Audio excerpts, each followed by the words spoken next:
Where's Adam direct to? My God, he's flying north. A Boeing 737 is badly off course. Adam 574, confirm our position, please.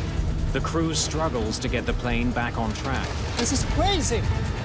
They're lost in a violent storm when their plane starts rolling over. Pull up! Pull up!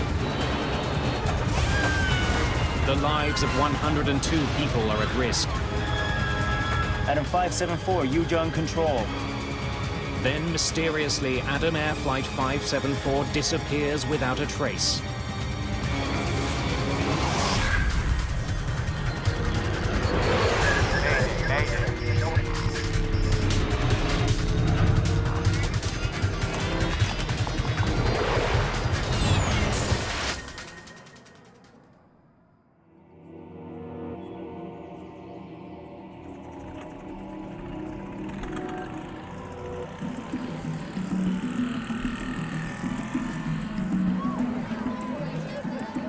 January the 1st, 2007, Surabaya, Indonesia. It's New Year's Day. There are celebrations throughout the country. Surabaya's airport is bustling. And not just because of the holidays. Indonesia is experiencing a boom of budget airlines. Many people are taking advantage of the cheaper fares. For the average Indonesian, it meant that the explosion of low-cost carriers made it much more possible to actually get on a plane and fly. One of those new airlines is Adam Air. Good afternoon, departure. This is Adam 574. Adam 574, this is ground control. Go ahead. Adam Air was successful because it provided a fresh image to the industry. I mean, they came in with, bright colors. The airplanes were painted in fantastic orange. The crew was, flashy uniform. They had everything right going for them.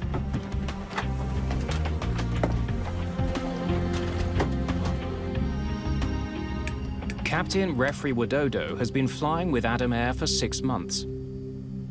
Today, he's in command of Flight 574, a short domestic flight. His co-pilot, Yoga Susanto, has been with the airline for almost a year and a half. Before the discount travel boom, many passengers wouldn't have been able to afford this flight. More and more people were able to fly, could afford the tickets, and they didn't care too much about the services offered simply because they just were intent on getting from point A to point B as cheaply as possible.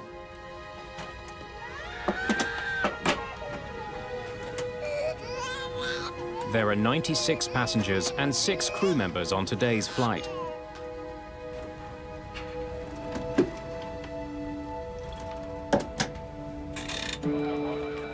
Controllers at the airport are busy juggling planes. Okay, Adam 574 is clear for takeoff. 80 knots. Check. V1. Rotate.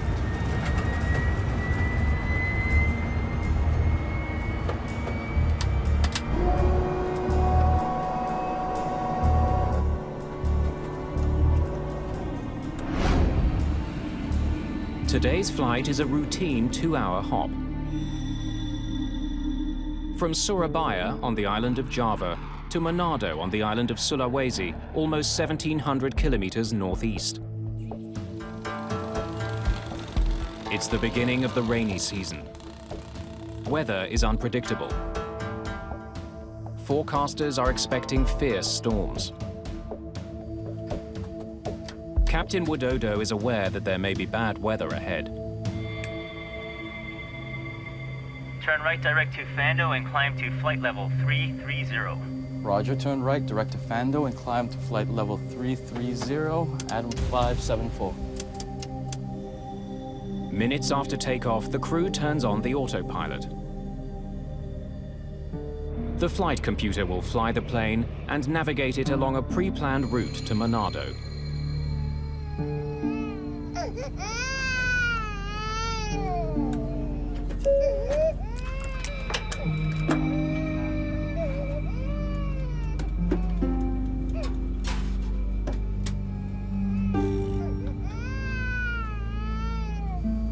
Now passing flight level 220, climbing to flight level 330.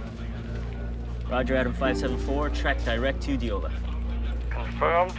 Tracking direct to Diola, Adam 574. 22,000 feet below, air traffic controllers track the flight's progress on radar and confirm that it's on course. The plane is beginning to experience some turbulence.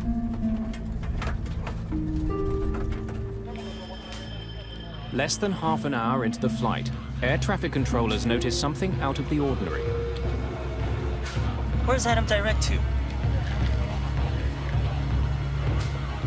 My God, he's flying north. Flight 574 has flown off course and is now heading into a violent storm.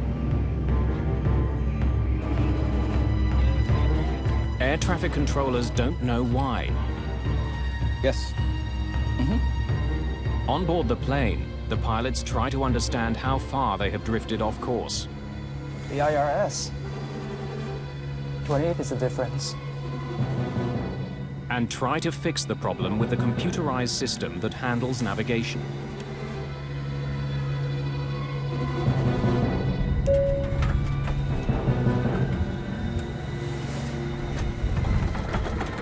May I have your attention? This is your captain speaking. We are about to experience some turbulence. Could all the passengers return to their seats? Controllers on the ground try to get Flight 574 back on course, giving them directions to their next assigned waypoint called Diola. Adam Air 574, maintain 350, direct to Diola. Confirmed, flight level 350, direct to Diola, Adam 574.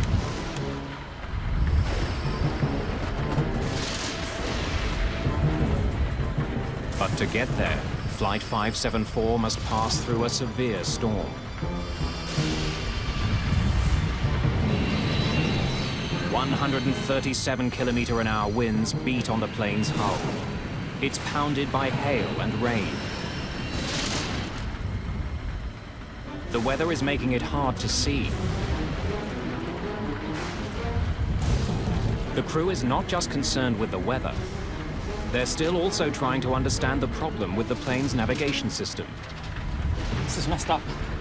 Getting lost over the ocean is everyone's worry, because when you lose your navigational instruments or you lose trust of your navigational instruments, what do?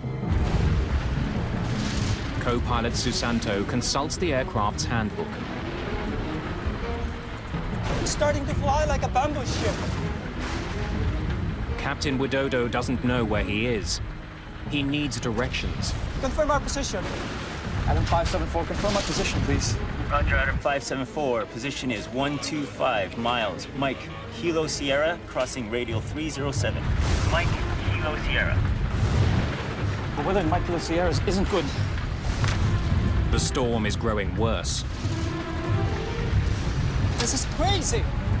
We're going to get lost if it stays like this. Captain Widodo wants to take over navigation of the plane from the flight computer.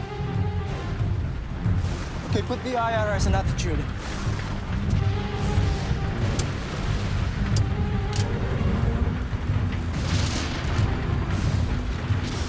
But suddenly, a warning.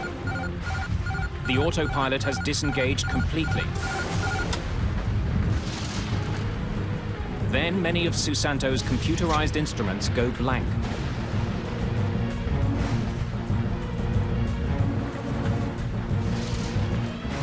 The crew doesn't notice that their plane is rolling over. Flight 574 is banking at a dangerous angle. They enter this. Bank angle. Bank angle. Bank angle. If it rolls too far over, It could send the plane and the 102 people on board into a fatal downward spiral. Okay, put it back on nav again. Put it back on nav again. Put it on nav again. Captain Widodo wants to re-engage the flight computer's navigation system. The plane is still rolling, and now its nose has started to point downward. Another alarm tells the pilots that they are entering a steep descent. Don't turn it! This is our heading!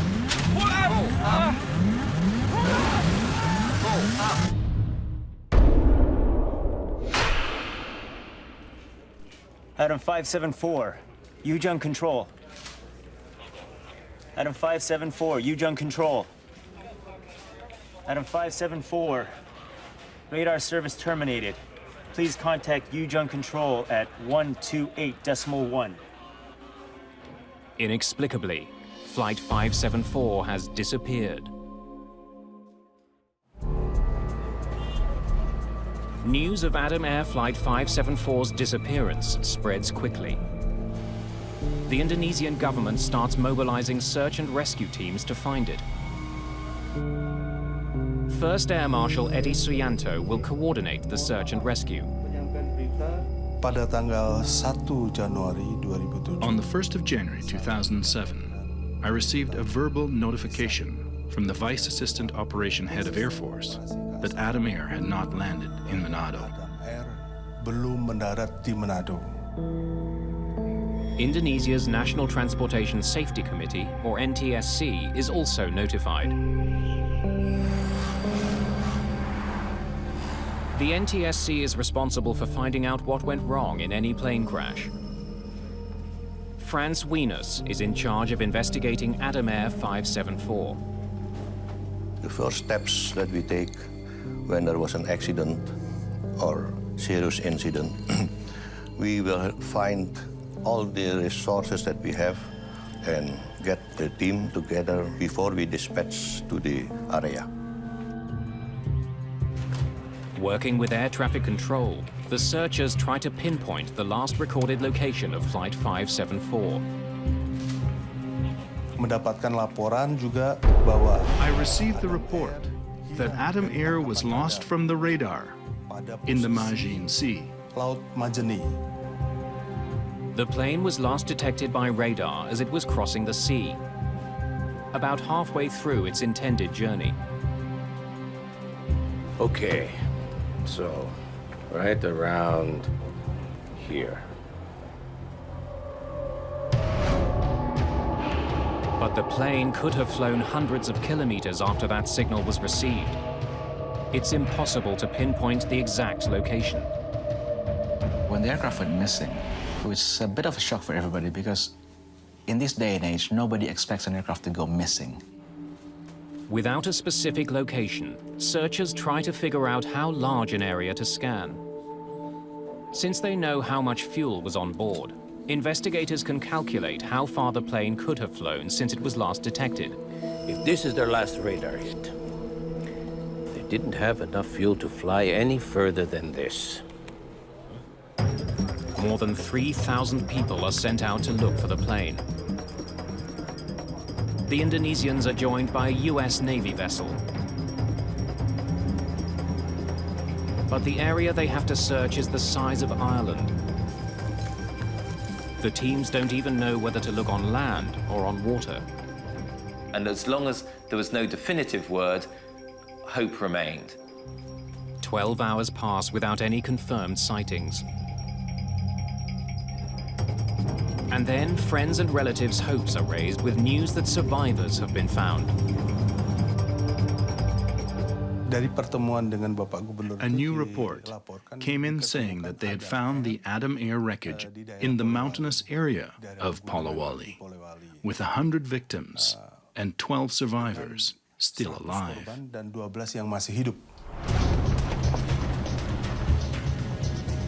Rescue teams hurry to the island of Sulawesi, hoping to return survivors to their families. They also hope to discover what went wrong on board the plane. When news broke that some people might have survived the crash, the already incredibly stressed and emotional families of the survivors thought, whoa, maybe there is a chance. Maybe my wife, cousin, husband, brother has survived.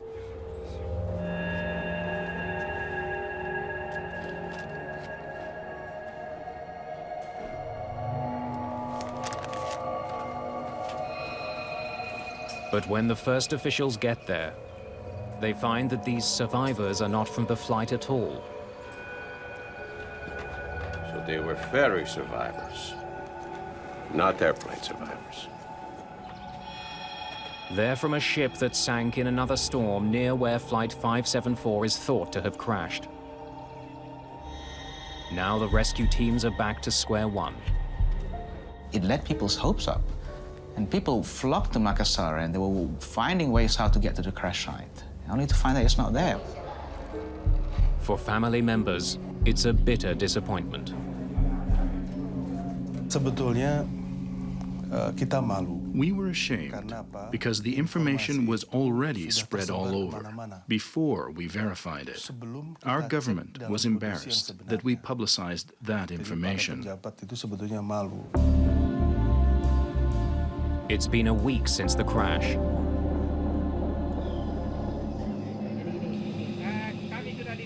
With each passing day, the chance of finding any survivors grows smaller. There was still no clear picture of exactly where the plane had crashed and how it had gone down and why it had gone down. Venus needs to locate the wreckage as soon as possible. Most of all, he needs the 2 black boxes that record conversations in the cockpit and flight data. There are beacons attached to the boxes, but they only have a 30-day battery life. 9 days after the crash of Adam Air Flight 574, a fisherman finds what he thinks might be part of an airplane, 300 meters off the coast of Sulawesi.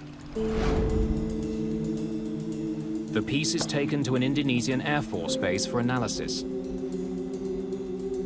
Franz Venus quickly identifies that it is part of a Wright elevator. He examines it to see if it belongs to Adam Air Flight 574. We checked with the serial numbers, we checked with the part numbers. The numbers match. So we are definitely sure that it is from the aircraft. The finding confirms that Flight 574 crashed at sea. The team can now narrow down its search to the area where the elevator was found. Since the accident involves an American-made plane, the U.S. National Transportation Safety Board joins the investigation. And they send structural engineer Clint Cruikshanks to Indonesia. We started working with the NTSC to look at radar data, air traffic transmissions, weather data, trying to bring all that information together to find the airplane. The water that investigators plan to search for wreckage is 6,500 feet deep, much too deep to send down divers. It was quite deep water, deeper than we're normally used to recovering airplanes from. The Indonesian government wants Adam Air to pay for the salvage operation. Investigators meet with representatives of the airline. It is going to be expensive. We need to hire contractors to go down that far. Adam Air felt that its responsibility only went so far. The government and most of public opinion believed that Adam Air's responsibility was actually almost total because they were the owners of the airline. The airline refuses to pay for the salvage, triggering a lengthy negotiation. This is not good news for Franz Venus. Unless someone puts up the money to search the seabed for wreckage, the mystery of Flight 574 will not be solved. It is also a blow to the families of the victims. The families obviously wanted to know what had happened to their loved ones, and they did want the government and Adam Air to combine to get the flight data recorders out of the water. As the investigation stalls, public anger grows. People were becoming more and more critical of Adam Air and the way it was being run. But then, after 7 months of negotiating, This is good news. Thank you. Adam Air agrees to help pay for the salvage. Phoenix International, an American company specializing in deepwater salvage, starts the operation on August the 24th. But the time they've lost has had a serious consequence. Although they have a fix on the location of the crash, the locator beacons attached to the black boxes have gone dead. If the black boxes are not found, it will be a mystery until today. Without the beacon, finding 2 small boxes among the wreckage will be a huge challenge.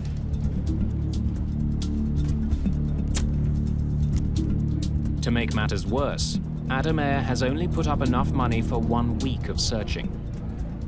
So it was like, go out there, if you don't find anything in 7 days, you're done. After locating debris with sonar, an unmanned remote-controlled submarine is sent down to look for the black boxes.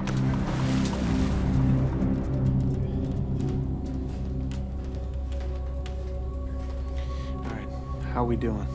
We dove on one location first. We got to that GPS location. There was nothing there. Pull up quadrant 3.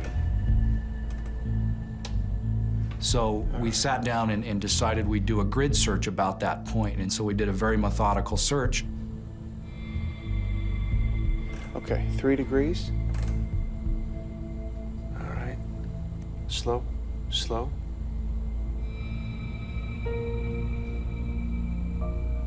We're coming up on something. We started picking up small, lightweight pieces of airplane wreckage. Things like life vests, seat trays, light bits of metal. Oh my God, this is it. Investigators get their first look at the wreckage. This plane is ripped apart. The state of the wreckage illustrates just how violent this plane crash was. The little pieces of wreckage didn't tell us anything about the cause of the crash. They did tell us, however, that the airplane hit the water at a very high rate of speed.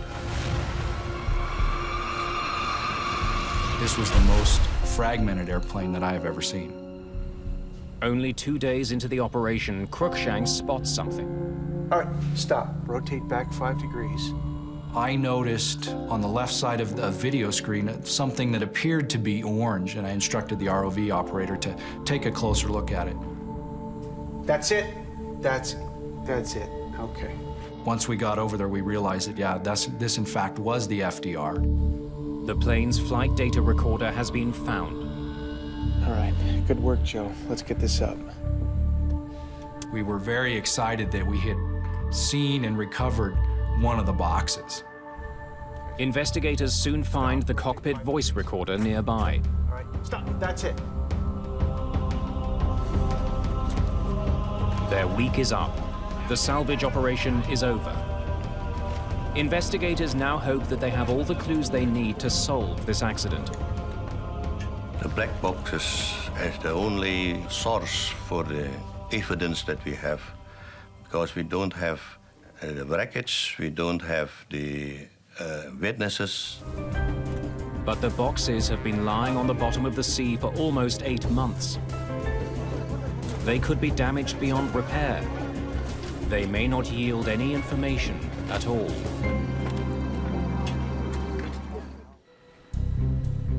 The black boxes from Adam Air Flight 574 are taken to the National Transportation Safety Board in Washington, D.C. Investigators think the labs there are the best bet at salvaging any possible information. If an FDR is found in salt water, it needs to be washed in fresh water and then contained in water the entire time until it makes it to our lab. Salt and air together create a chemical reaction that results in rust. The rust can damage the electronic components in the recorders. Keeping them submerged in fresh water delays that reaction. The The importance of having the data depends on the circumstances of the accident. If you're able to recover wreckage in other parts to investigate, then you don't necessarily need to rely on the data. For this particular accident, since the wreckage was going to stay at the bottom of the ocean, it was essential that we had data from the recorders. Franz Wieners also makes the trip to the United States.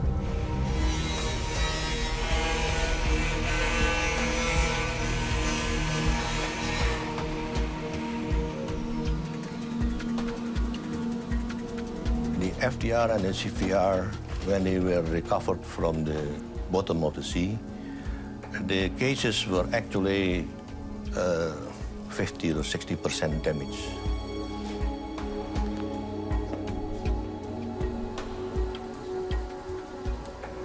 We thought there might be an issue in recovering the data.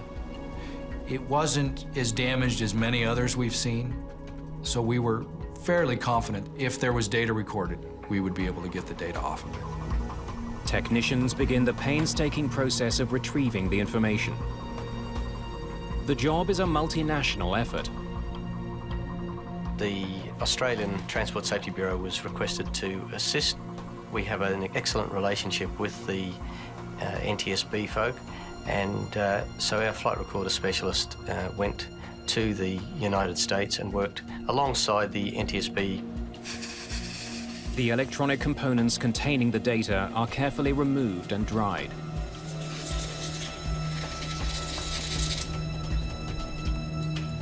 Then the information is uploaded onto a computer.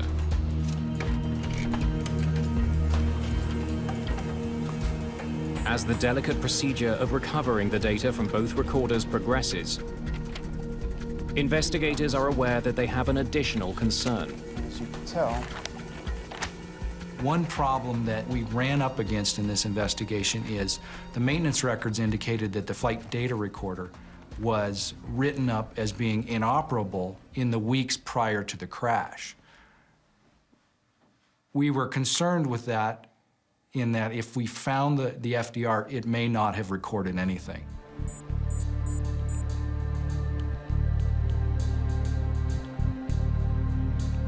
Investigators keep their fingers crossed.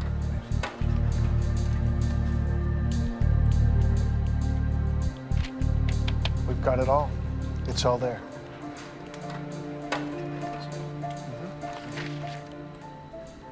I was confident once we found out that we had 100% of the data that we would be able to solve this accident. The two black boxes provide investigators with the first solid clues about why Flight 574 fell from the sky. Good afternoon, departure. This is Adam 574.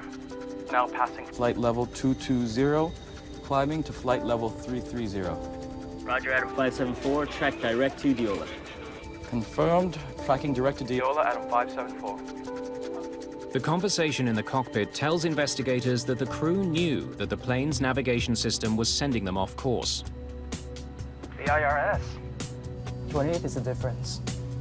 They're drifting. And that they were preoccupied with fixing that problem. This is messed up. Where's Adam direct to? My God, he's flying north. Adam Air 574, maintain 350, direct to Diola. Confirmed, flight level 350, direct to Diola, Adam 574. To get from one waypoint to the next, the flight computer always has to know the plane's exact location. That information comes from a component called the IRS, or Inertial Reference System. It tracks every adjustment to the plane's course to calculate its exact position. It then feeds that information to the autopilot. The autopilot needs to know where the aircraft is and where it needs to go. Now, the autopilot takes those data from the IRS in terms of height, heading, and speed. But for the system to keep track of the plane's heading, it has to know where the plane started. The IRS has to be calibrated before takeoff. Usually, the crew will enter the coordinates of the gate as the starting point for the computer to track. Investigators wonder if the IRS guided the plane off course because the wrong initial coordinates were entered. Franz, we just got this. They check this by looking at information from the flight data recorder. The numbers are fine when they're on the ground. Yes. The data confirms the IRS was calibrated before Adam Air Flight 574 took off. This is where it begins. But for some reason, the IRS began to send the plane off course almost as soon as the flight got in the air. It just gets worse and worse. I have something else I'd like to show you. Some maintenance logs. Cruikshanks and Wiener look at the maintenance history of the IRS system that was on board Flight 574. As you can tell, there's more than 100 write-ups here. Look at this. Same unit. Same problem. That's right. The history shows that there had been numerous complaints about the plane's navigation system over the past 3 months. Again and again. Investigators wonder why the airline didn't fix the problem. In the case of the IRS of this aircraft, that unit should have been taken out and sent to maintenance for calibration or repairs.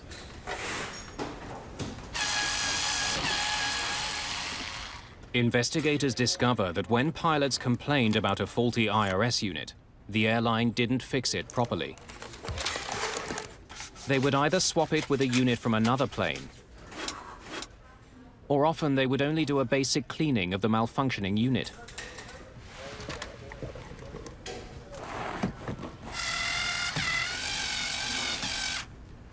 They just pull up the connectors, spray it with some lubricant cleaners, then put it back on, did some ground test, and then just put ground test OK on the maintenance log. Since the IRS is such a vital piece of equipment, this is contrary to all recommended repair policies. Investigators listen to the cockpit voice recorder, hoping to discover how the malfunctioning IRS contributed to the crash. This is crazy! We're going to get lost if it stays like this. Don't turn it! This is our heading! Pull up! Pull up! But nothing they hear leads them to believe that an IRS malfunction alone could have caused the plane to crash. If you have a failure in one system of the airplane, it shouldn't cause an accident. Investigators now wonder if the severe storm Flight 574 flew into somehow played a role in this crash. This is messed up. This is really messed up. It's starting to fly like a bamboo ship. Confirm our position. Weather is a well-known cause of airline accidents. It can wreak havoc with the airplane and disorient pilots. In 1977, a Southern Airways DC-9 flew into a violent storm near New Hope, Georgia. Our left engine just cut out. Hail clogged the engines. They tore themselves apart. Got the other engine going too. Brace for impact! The plane slammed into the small town, and 72 people were killed. In order to determine if weather was a factor in the Adam Air crash, investigators need a more complete picture of what happened on board the flight. They want to know everything the crew did and said from the time they discovered that they were off course to the time they hit the water. To do this, they combine the data from the two black boxes to create a computer simulation of the flight. That gave us very close to the possibility of what really happened with the aircraft.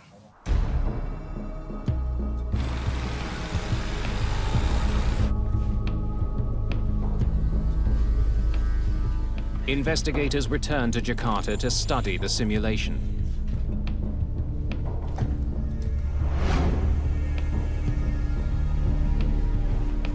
The weather in Makassar Sea isn't good. This is crazy! We're going to get lost if it stays like this. They can see that throughout most of the flight, the computer was navigating the plane. But since the flight computer was sending the plane off course, the captain decided to navigate the plane himself. Okay, put the IRS in attitude. Co-pilot Susanto switched the navigation system to a mode that would keep the plane flying straight and level. Captain Widodo could now change his course. This is where they switch from nav to attitude. Switching from one mode to the other forces some computerized gauges to temporarily go blank while they reset. One is the ADI, or Artificial Horizon, which tells the crew if the plane is flying level. ADI goes off and stays off. There was also another much more serious consequence to the switch. That's where the plane starts its right roll. The autopilot disengaged when they consciously selected from the nav mode to the attitude mode, and then the aircraft commenced an almost imperceptible roll to the right of around about 1 degree per second.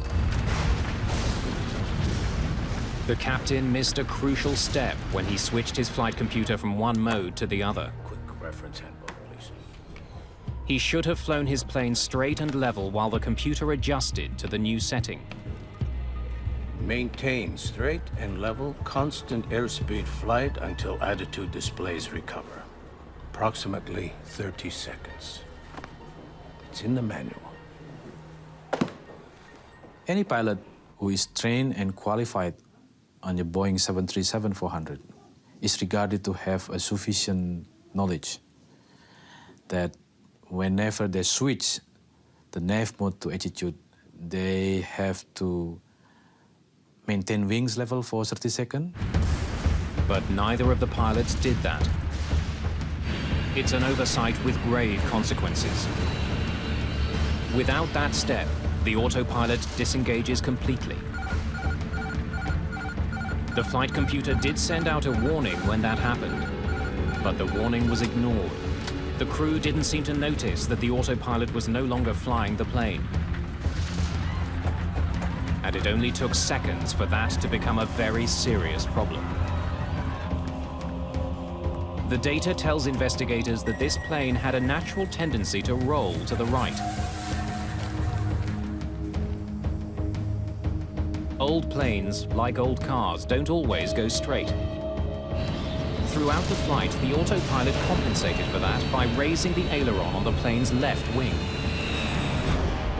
An aileron is a movable flap on the wing that controls how much the plane rolls to the left and right.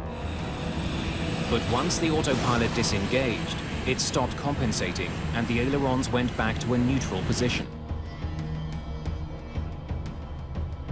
That allowed the plane to revert to its tendency to roll to the right. And they don't even notice. At this point, the plane was rolling at a rate of 1 degree per second. Focused on their faulty navigation system, and with thick clouds obscuring the horizon, the pilots had no idea that their plane was dipping. It's not uncommon for pilots to get disoriented in this way. Your body will start to fool you. Your senses will start sending you false information or false senses. You might think that you are actually going straight and level, while you're actually rolling slowly to the right or to the left. The 737 is programmed to issue a warning when it rolls past 35 degrees. Bank angle, bank angle, bank angle.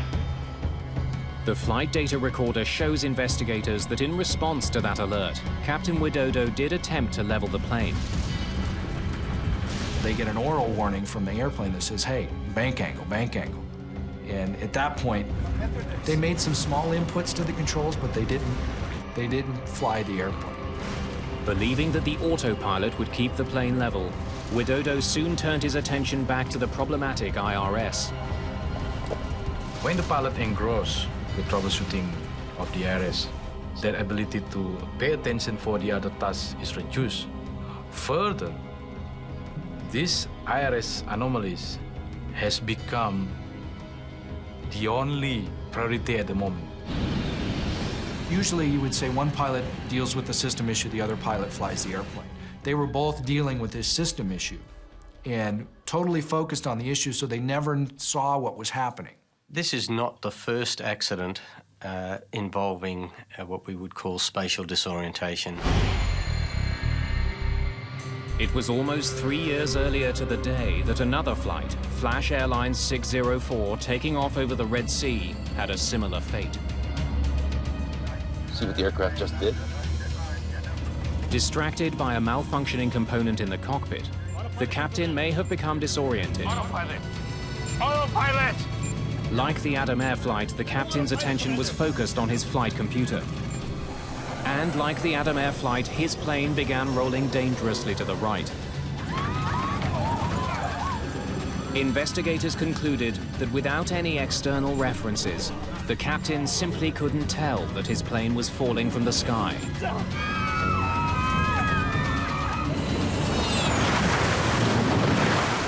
Tragically, just because there is an inertial reference system failure, or let's say in another accident there might be an engine failure, does not mean that an aircraft has to crash. It's 60 degrees now and there's no attempt at recovery. Don't turn it! This is our heading! Pull out! Pull out!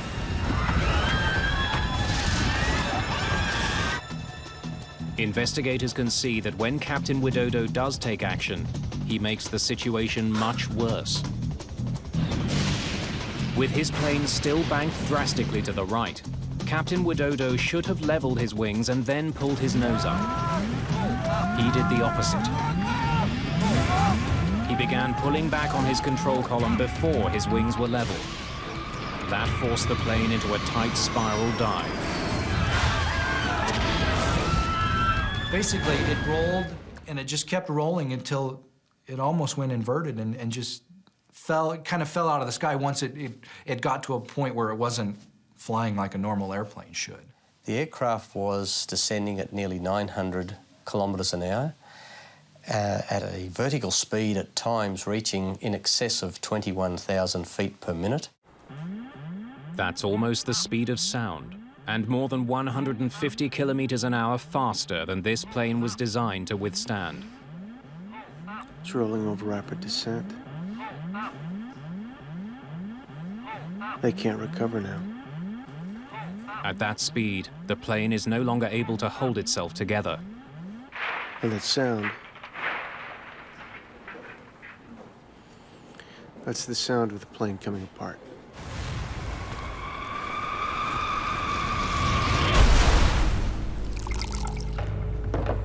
The black boxes have revealed how Flight 574 crashed. But they also raise crucial questions. It's just one error after another. There was ample opportunity, ample time for the pilots to correct the situation. The investigators have come to a disturbing conclusion. The only mechanical failure was with the plane's navigation system. And that shouldn't have caused the crash. The more significant failures were human. Okay, put the IRS in attitude. But why should qualified pilots make these disastrous mistakes? Don't turn it! This is our heading! To find these answers, investigators must look at the airline itself. This one accident will raise serious questions about Indonesia's entire aviation industry.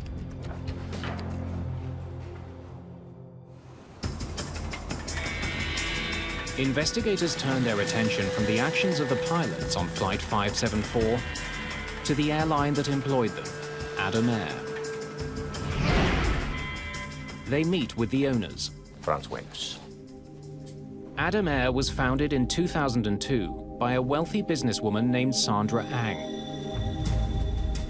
Ang named the airline after her son, Adam, whom she also appointed as the company's president.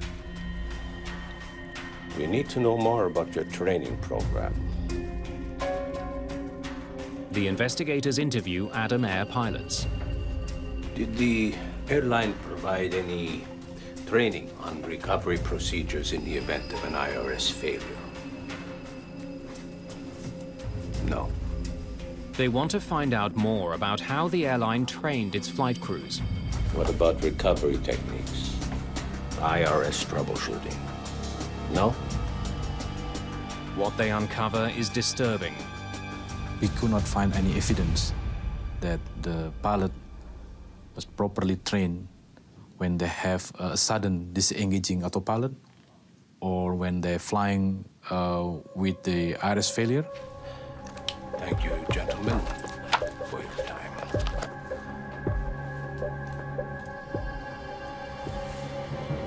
As they dig deeper, investigators find an airline plagued with safety issues.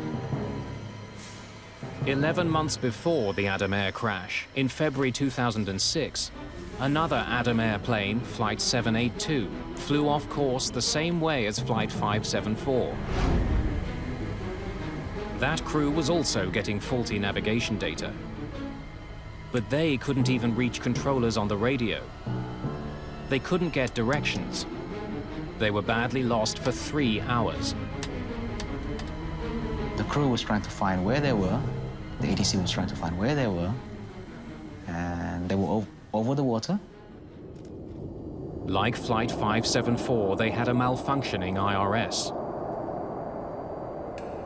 In the end, the plane landed almost 500 kilometers south of where it should have been. They just continued until they found an island. And it had an airport in it, and they said, okay, we have to land there, otherwise we don't know where we're going to go. And they landed, and they didn't know exactly where they were until they landed. 6 months after Flight 574, the European Commission banned all Indonesian airlines from flying to Europe. That sent a very strong message to the whole world that we, the European Union, believe that all Indonesian airlines are unsafe and you should not fly on them. Then in March 2008, there's another accident involving Adam Air, this time in the city of Batam. And the airplane slewed off the runway, came to rest on the side. The evacuation was a bit strange.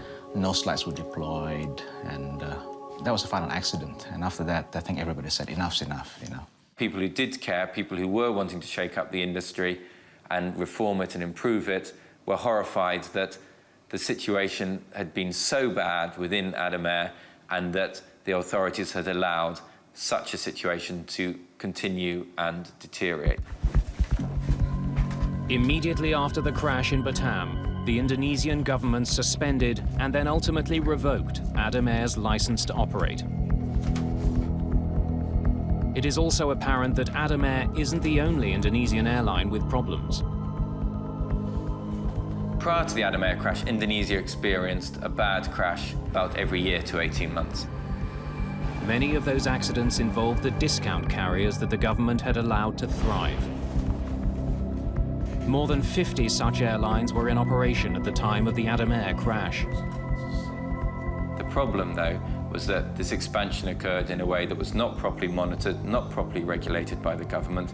Thousands and thousands of people are being employed to work for airlines when they just don't have the experience to do so and are not being adequately trained, as the investigation report into the Adam Air crash demonstrated.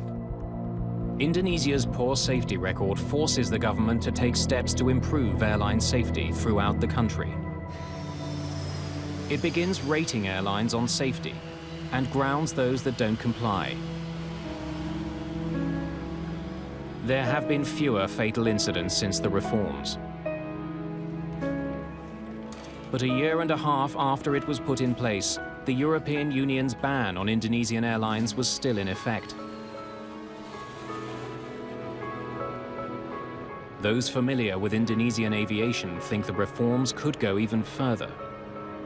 So that we have no more Adam Airs, we have no more companies that cut costs too much and gives all these extra risks to the public, because that's not what the public should receive. The public should receive a reliable and safe means of air transportation.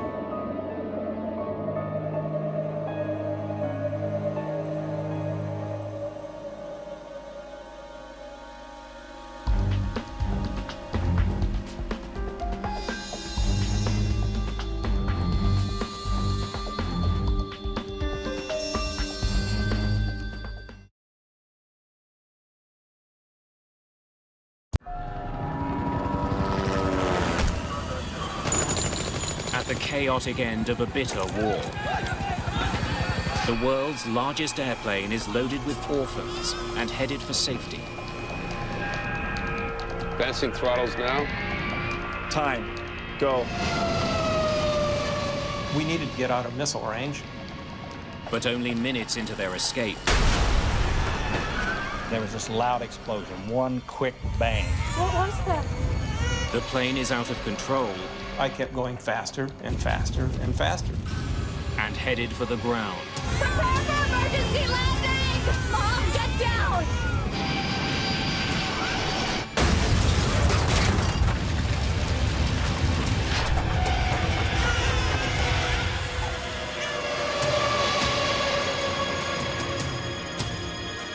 And then it was quiet.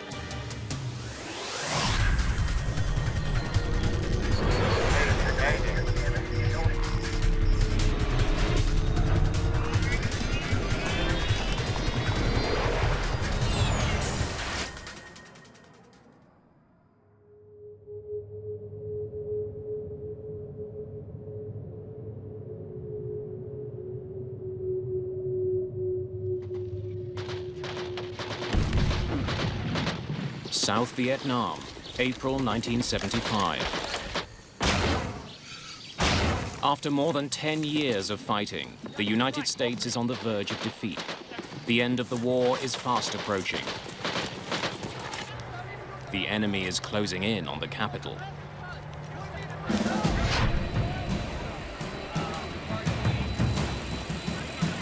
On April the 4th, at a military base in the South Vietnamese capital of Saigon,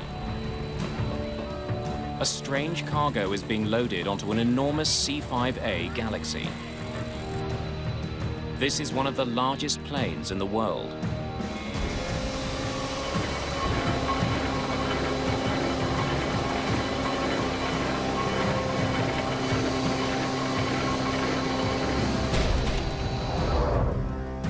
The C-5A is primarily a cargo plane. Its hold is wide enough to carry tanks and tall enough to move buses. Above the cargo area, there's a small number of seats. Both the passenger area and the cargo bay are being pressed into service today. Dozens of Vietnamese orphans are being loaded onto the plane to be flown to safety. There are thousands of orphans to be flown out before the North Vietnamese take Saigon. Barb Adams works for the American Embassy. She and her daughter Linda are also fleeing. On April 4th, my mom came home and told me that I had 1 hour to pack one suitcase and that we were going to be escorting the orphans on an orphan airlift back to the United States. When my mother and I went upstairs to the troop compartment, there's traditional airline seats, and all of the seats were filled with babies.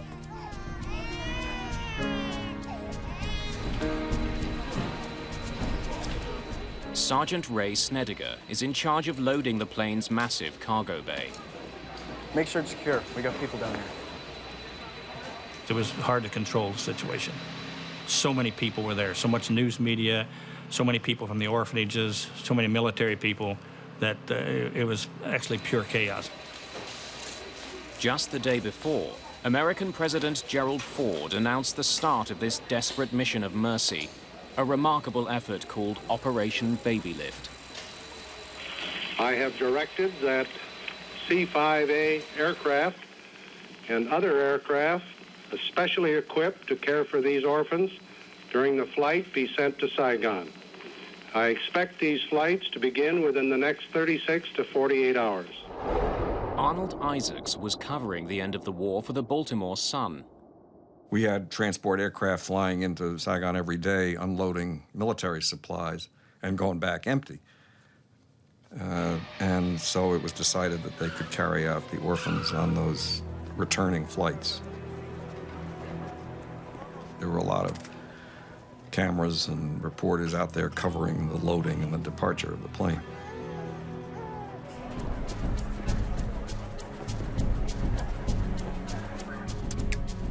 Captain Bud Traynor is in charge of Operation Babylift's first flight. I got a call from the command post back in the States, and they said to me, how many people could you take out of Saigon if you were asked? Because of the last-minute nature of the flight, they're running behind schedule. The plane is already 5 hours late, and Captain Traynor wants to be in the air. He orders the cargo bay doors to be closed. Tell me what. Doors closed. Loadmaster closed cargo bay doors.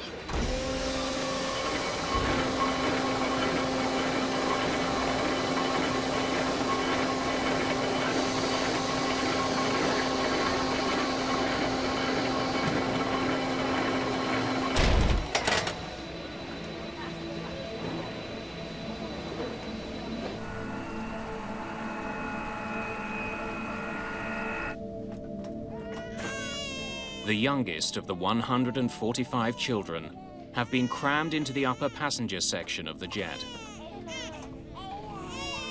My mother and I were both assigned 3 rows of seats with maybe 4 to a row. So it would be 12 to 15 babies that we would be taking care of on the flight, feeding them, changing them, whatever they needed to have done.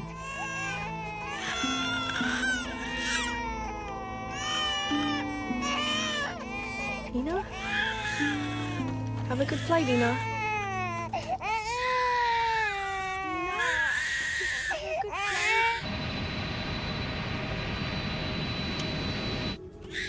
There are 102 older children in the cargo area below. A number of adults from the American Embassy are also down here, keeping an eye on the orphans. Getting out of Vietnam starts by leaving the safety of the US base. Advancing throttles now. 15. 20. Time, go.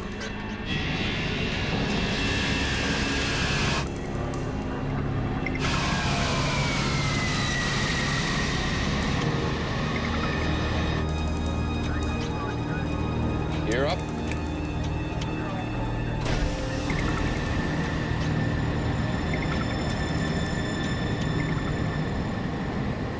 I remembered that we had to take off at a pretty steep angle.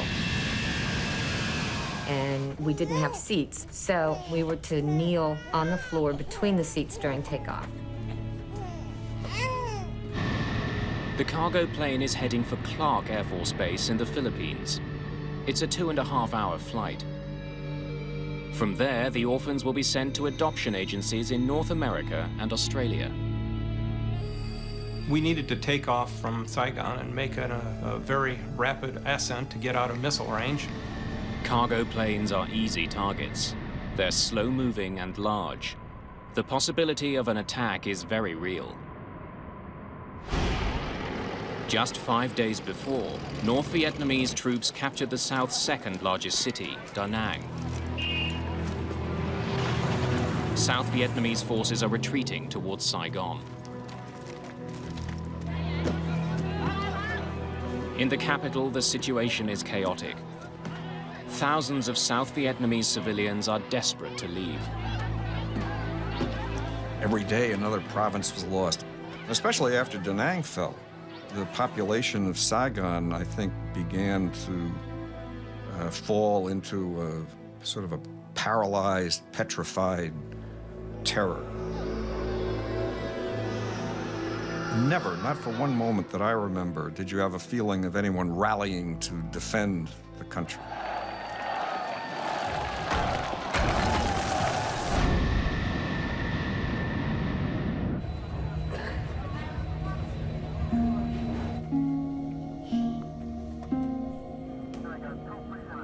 How's the air in the troop compartment? It's all right. The baby's still squalling, or? They quieted down with all the noise. Most are asleep. Just as well.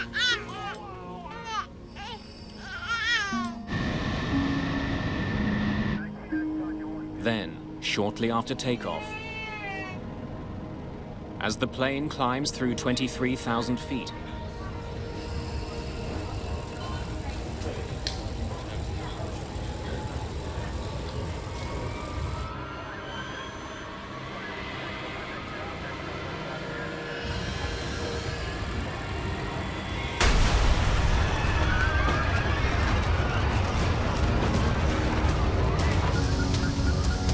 When the rapid decompression occurred, the plane filled with this mist. And so until it dissipates, you cannot see. And there was this loud explosion, one quick bang. What was that? And she said, I'm not sure. And you could feel the plane heading downward. Debris started flying around.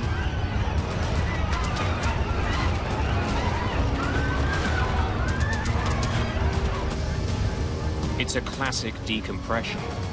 Somewhere there's a massive hole in the plane's fuselage. The air inside the jet is rushing out. At 23,000 feet, there's barely enough oxygen to breathe. So I looked over at the co-pilot, and he was putting on his oxygen mask, and I thought, I'd better do that too. The oxygen masks have dropped automatically. But on such an overcrowded flight, there aren't enough to go round.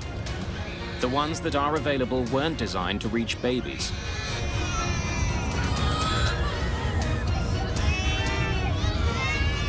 As I looked out the window, I saw the ocean. And I said to my mom, I said, we're crashing, aren't we?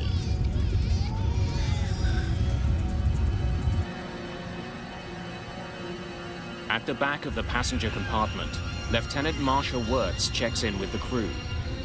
From there, she can usually see down to the cargo bay below her. Pilot, this is Wirtz. I'm at the top grade of the troop compartment. I can see the China Sea out the rear of the plane. What? The cargo door is gone.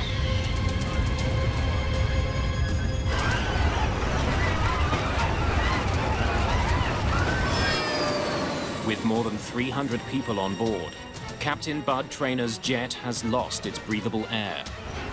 Somehow, his massive aircraft has been badly damaged. And he's a long way from a safe place to land.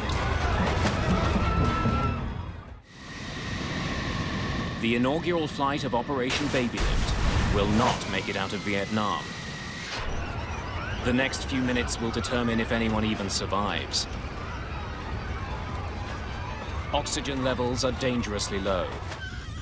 Unlike the passenger compartment above, there are only a few portable masks for passengers in the cargo bay. My first priority after a rapid decompression is to get the aircraft back down to a breathing altitude for all the passengers, which is 10,000 feet. We're taking it back to the airport. And so I turned 180 degrees, and now I'm heading back for Saigon. But before he gets back to Saigon, Sergeant Snedeker, Trainer needs to know how bad the situation is. The airplane is going down in a left bank. At that particular point, I sense that we're going down. I go to the cockpit. Sir! See what's going on. And Captain Trainer tells me to go to the cargo compartment to see what's happening down there. When I was in my descent, I went to my maximum speed, which is what you're supposed to do, to get to 10,000 feet. I got to my maximum speed, and I pulled back on the yoke, and nothing happened. I kept going faster and faster and faster. Trainer's plane is diving to the ground, and he can't get it to pull up. At the back of the plane, Ray Snedeker descends into the center of the storm.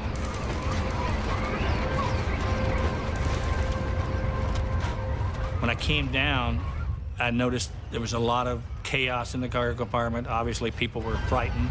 So I'm actually crawling and stepping over people that are combat loaded on the floor.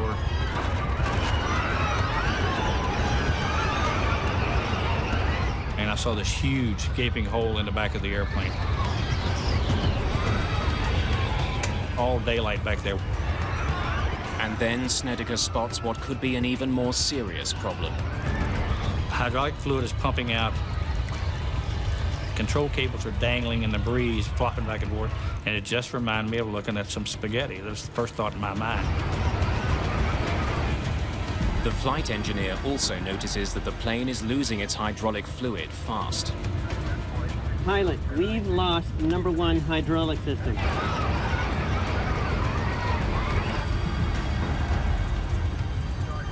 We've just lost number 2 hydraulics. Hydraulic fluid helps the crew move the massive control surfaces on the plane.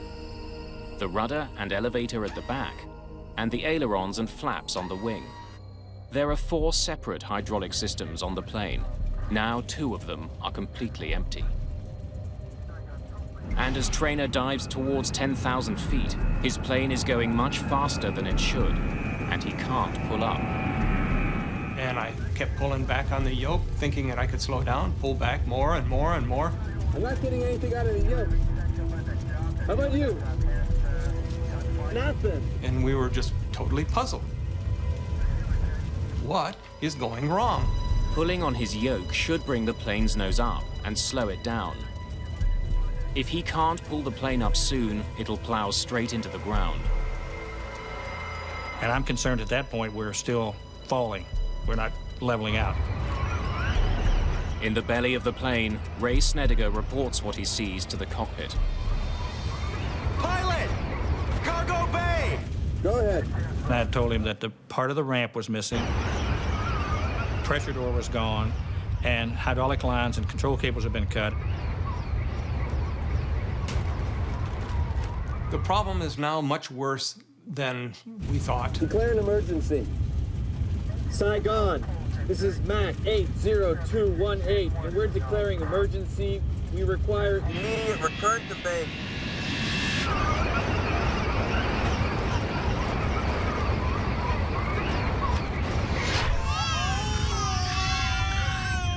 Unlike commercial airlines, there was nobody that came onto the PA system and announced what was happening. So I just kind of focused on the children. After struggling with his crippled jet, Trainer's efforts finally seem to pay off. And now the airplane levels itself off, and we're saying, wow, thank goodness that we're finally making it out of this. As quickly as it leveled off, the plane begins to climb again. The nose of the jet begins pulling up into the sky. And so I relax the yoke, and what happens? Nothing. I'm still going straight up now. Unless Trainer can gain some speed, his plane will soon stall and tumble from the sky. And it got higher and higher, and pretty soon I'm going almost straight up. In desperation, he dips one wing, forcing the nose down. I'm now in a very, very steep dive, and there's nothing I can do, seemingly, to bring the nose up. And so, counterintuitive, I added power, and when I did that, the airplane pulled itself out of the dive, and I started to go back up again, but this time I stopped it at 10,000 feet and rolled out, and I realized that I had learned how to control the airplane. Trainer can't control his plane's pitch as he usually does, by pushing and pulling on his control column. Instead, by gently increasing and decreasing power to his engines, he seems to be able to keep his plane level. At that point, I realized that my only pitch control was the throttle. The plane has descended to 10,000 feet. There's now enough oxygen to breathe.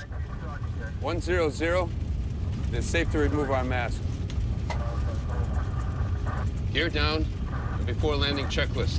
I headed directly for Saigon and began a descent and began positioning myself for a final, much like you would in a glider.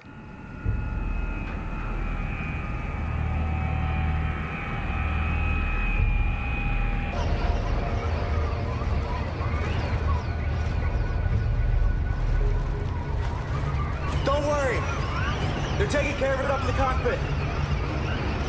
We're gonna be down soon. I'm trying to provide comfort to these passengers.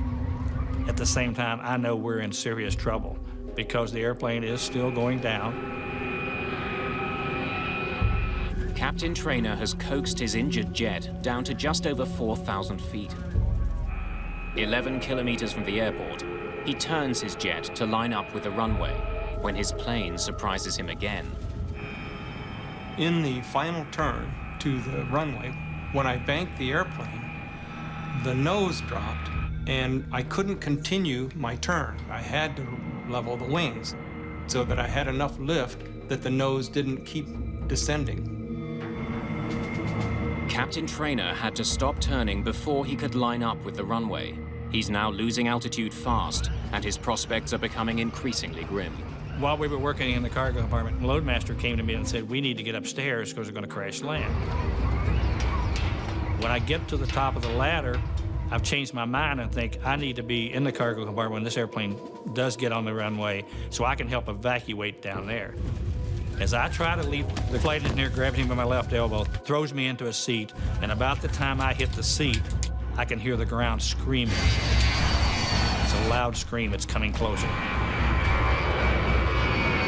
Prepare for an imminent crash landing. Get down on the floor! Prepare for emergency landing! Mom, get down! When we started to go down, my mother and I were focusing on what should we be doing to brace for impact. We had a big open field in front of us. When I got within about 200 feet of the ground, I said, "We're going in!" The plane is hurtling towards the ground at almost 500 kilometers per hour. I reach down, grab my seatbelt, and when the seatbelt snaps,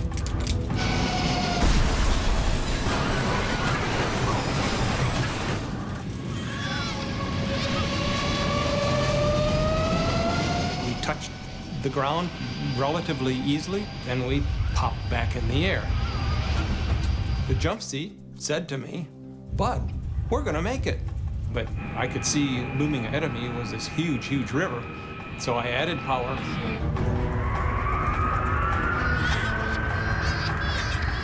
My mom was on one side of the aisle, and I was on the other. And she says, "Come over here and sit with me."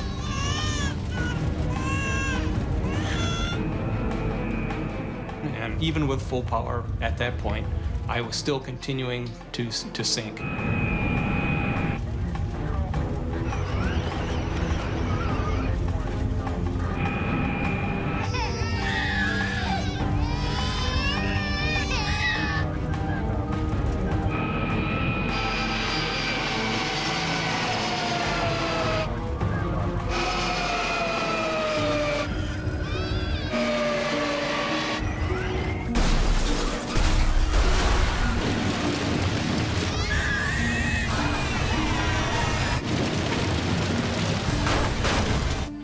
my whole life went into slow motion. The airplane is coming apart where I'm sitting. All kinds of debris is flying through the air.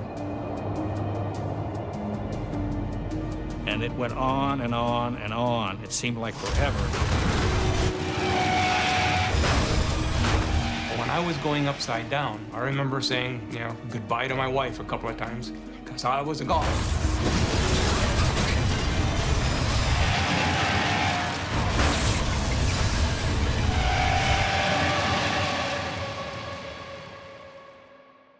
And then it was quiet.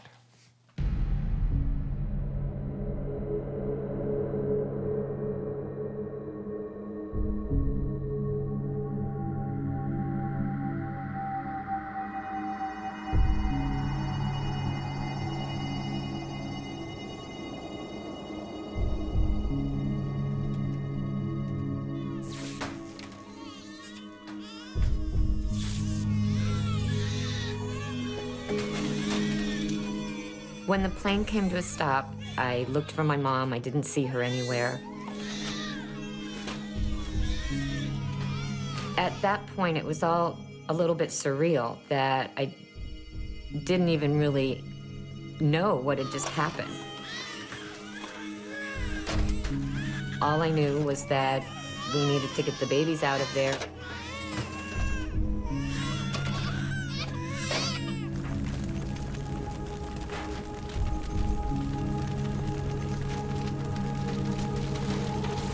Trainer and the rest of the cockpit crew have survived.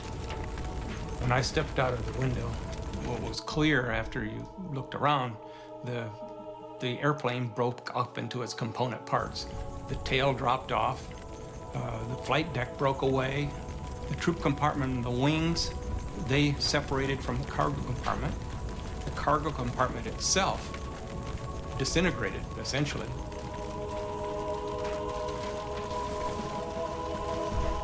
Behind the cockpit, the plane's wings, which hold the fuel tanks, are burning.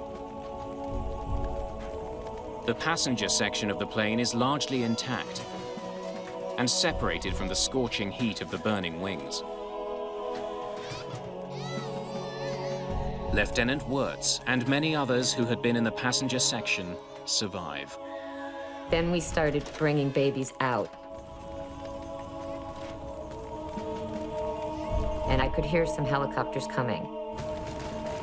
At that point, I was not looking for my mother because I had been assured that she was okay.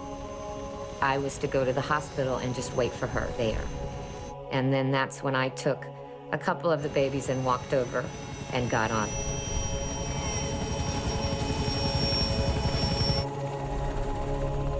A day that began with the promise of hope has ended in disaster.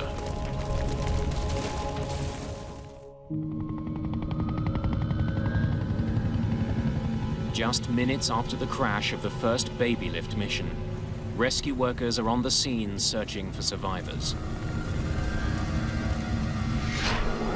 Almost everyone in the cargo area was killed instantly when the plane slammed down the second time. The dead, the injured, and the survivors are taken to hospitals in Saigon and Thailand.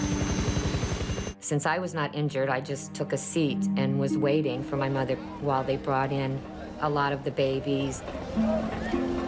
Then somebody came over to me and told me that my mother had died.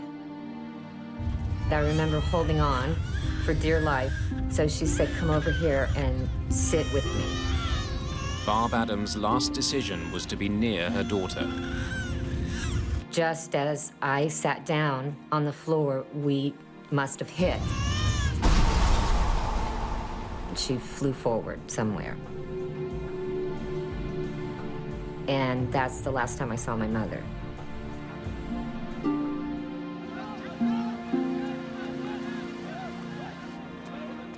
"175 people survived the crash of the Air Force jet.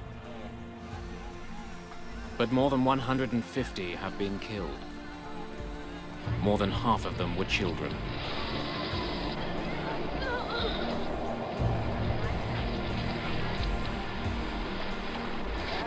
And it was really such a blow in what had already been a very tragic and sad story of the collapse of South Vietnam. And then who would have thought that in the middle of all that tragedy, that the American Air Force would crash a plane full of Vietnamese babies and small children.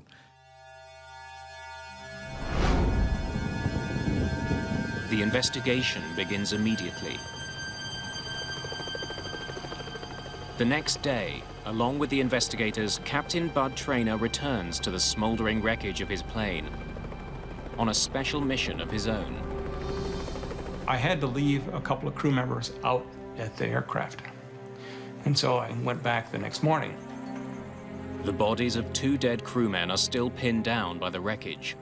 So we took a lot of tie-down chains and put them together and did the old heave-ho with a whole lot of people to move the flap of wreckage that was pinning the 2 crew members.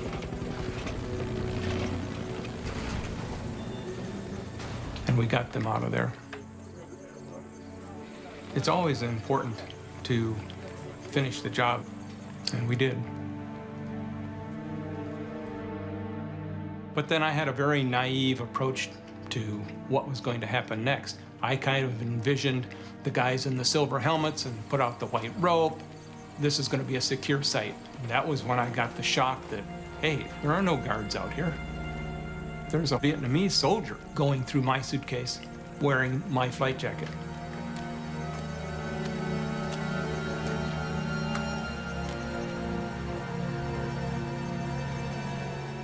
And he had an AR-15, and I didn't. That's my jacket. I'm Bud Traynor. And we established that my coat had the same name on it. That's mine. As my flight suit. And so the coat he was wearing was mine. So he begrudgingly gave me my coat and then proceeded to go through the rest of my suitcase.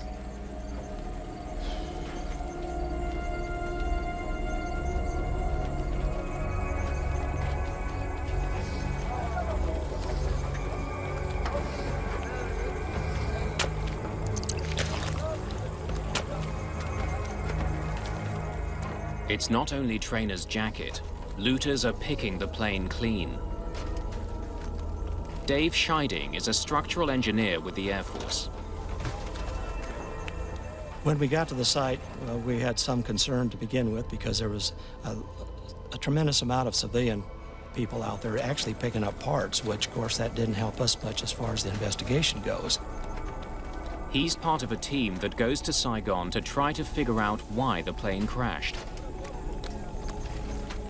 This investigation was very unique from a couple of standpoints. The first standpoint, of course, the people taking parts away from us, but second, the country was in extreme chaos. It was essentially falling. Frank Huskin is also part of the investigative team. The NVA and the VidCong are all around, and we were only out there during the daytime, but it was a very uncomfortable feeling. Very uncomfortable feeling. One of the first things we wanted to rule out was sabotage and a bomb. So we brought in dogs from the Philippines, bomb-sniffing dogs. Taken back there to the rear of the plane. With North Vietnamese soldiers so close, a direct attack or sabotage are obvious theories.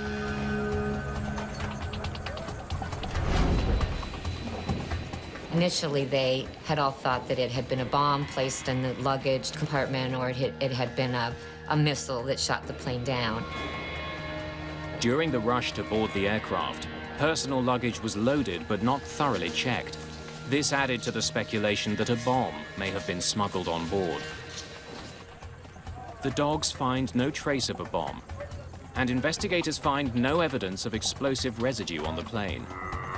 It clearly wasn't attacked, but something had caused the cargo door to fail. We had to find the doors, if at all possible, to make sure that we didn't have a problem with other C-5s that would cause this type of crash. Soon, the massive C-5As will be desperately needed to get America out of Vietnam. Finding out what happened to this one couldn't be more urgent. It was beyond important. At the time, we had approximately 100 C-5 aircraft. We grounded the C-5s until such time that we could figure out, one, what the problem was, and two, what were we going to do to prevent it from happening again. Hey, guys! As they examine the wreckage, investigators also try to find out why the crew had such difficulty controlling the plane. Look how this is sheared off. The cables that Ray Snediger saw leaking hydraulic fluid were the ones that controlled the plane's elevator. Since the elevator controls pitch, Captain Trainer had no way of guiding his plane up and down. Cargo bay! Declare an emergency. Saigon. Emergency. Return to base. When there's no control of the elevator, which allows for up and down pitch, an airplane will set up an oscillation up and down. His oscillation started as nose was going down, and then it picked up speed, and then it started pitching up. A falling plane's aerodynamic properties will force it to follow a predictable pattern. As lift increases, the nose naturally tilts upwards. Without the elevators to counteract the motion, it will continue until the plane moves so slowly that it stalls, falling back to the ground. It explains the strange motion of the giant C-5A. By adjusting the thrust to his engines, Trainer was able to keep the jet from rising and falling. Investigators believe the cables were sheared off when the cargo door exploded from the plane.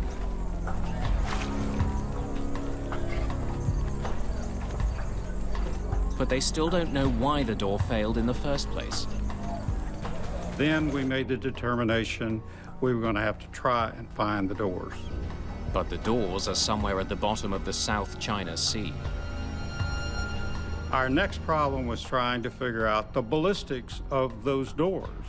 Nobody had ever even thought of figuring out ballistics of two doors flying through the air from 23,000 feet.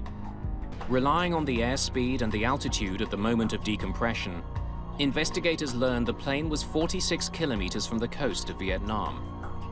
When the doors went out, the airplane was moving across the water at about 600 feet per second. Therefore, we had to come down with a pretty good estimate for the Navy to even know where to look. Ships from the U.S. 7th Fleet crisscrossed the South China Sea looking for the rear door. For the first several days, they can't find anything. The South China Sea has swallowed the evidence.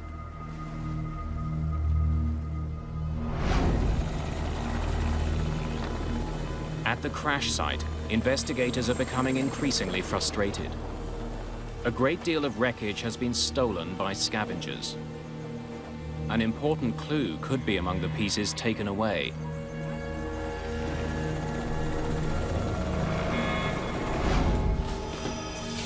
To retrieve these parts, the Air Force offers to buy them back.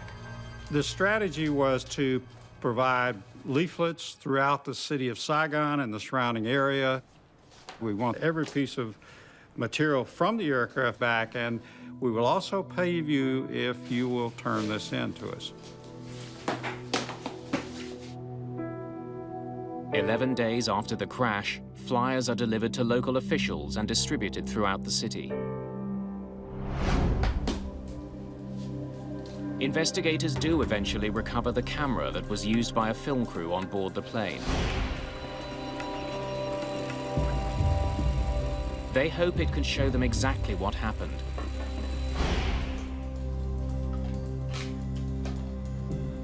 But the film inside the camera has already been removed. Another piece of the wreck turned in during the buyback program is just what they're looking for. We were trying to get the black boxes back because that's the thing we really wanted. All C-5As are fitted with a computer system that records vital information about the plane's operation. It records engine settings, airspeed, altitude, and hundreds of other parameters onto a magnetic tape. The system is called Midair, Malfunction Detection Analysis and Recording System. It wasn't found at the crash site.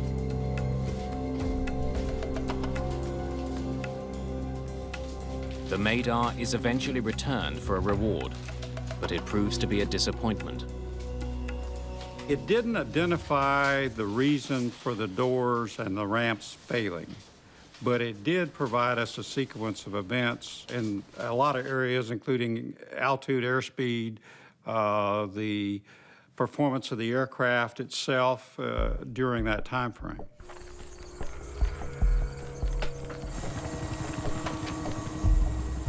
As investigators continue to look for the cause of the crash, the situation in Vietnam gets worse.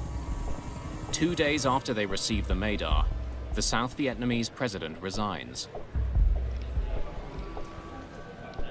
On April the 23rd, 100,000 North Vietnamese troops approach Saigon. The noose around the city is tightening quickly. While we were out in the rice paddy, you could see burning hamlets and villages, and in the distance they were on fire. You could hear the explosions and so forth of mortars. While the situation in Vietnam continues to unravel, the US Navy finally has some success at sea. On April the 26th, they find the cargo ramp and part of the pressure door of Trainer's plane. If investigators don't find the answers here, they may not find them anywhere. They're running out of time, and they're running out of leads. When the ramp is examined, investigators make a disturbing discovery. On that ramp, 2 of the stirrups were in great condition. They were perfect. They had not failed, so obviously it told us that at least 2 of the locks had just unlocked themselves. The C-5A has 14 locks holding the rear cargo door shut, 7 on each side. The door recovered from the sea tells investigators that for some reason, 3 of the locks designed to hold it shut had either unlocked in flight or had never locked at all. This flight was actually like a ticking bomb. When they closed the ramps, all those locks would look like they were in a locked position. When it took off, the fuse was lit. And as the aircraft climbed out, the fuse kept burning. As the plane climbed away from Saigon, the pressure outside the jet dropped. The air inside pushed with increasing force against the cargo door. Then, as the plane passed through 23,000 feet, with 3 latches unlocked, the pressure on the door was too much.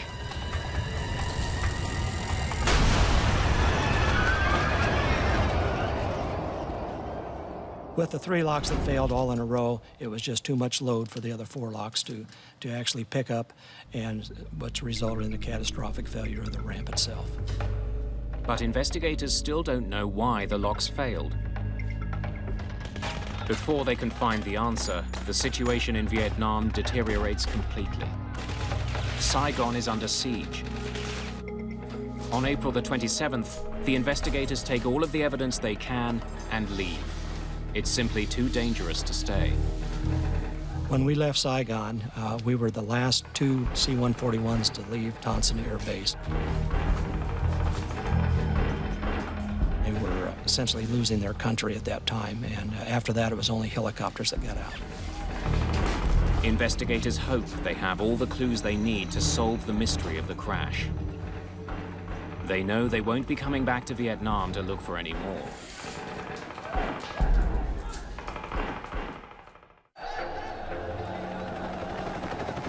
April the 30th, 1975. The war in Vietnam ends. From the rooftop of the American embassy, the last remaining Americans in Vietnam are flown to safety.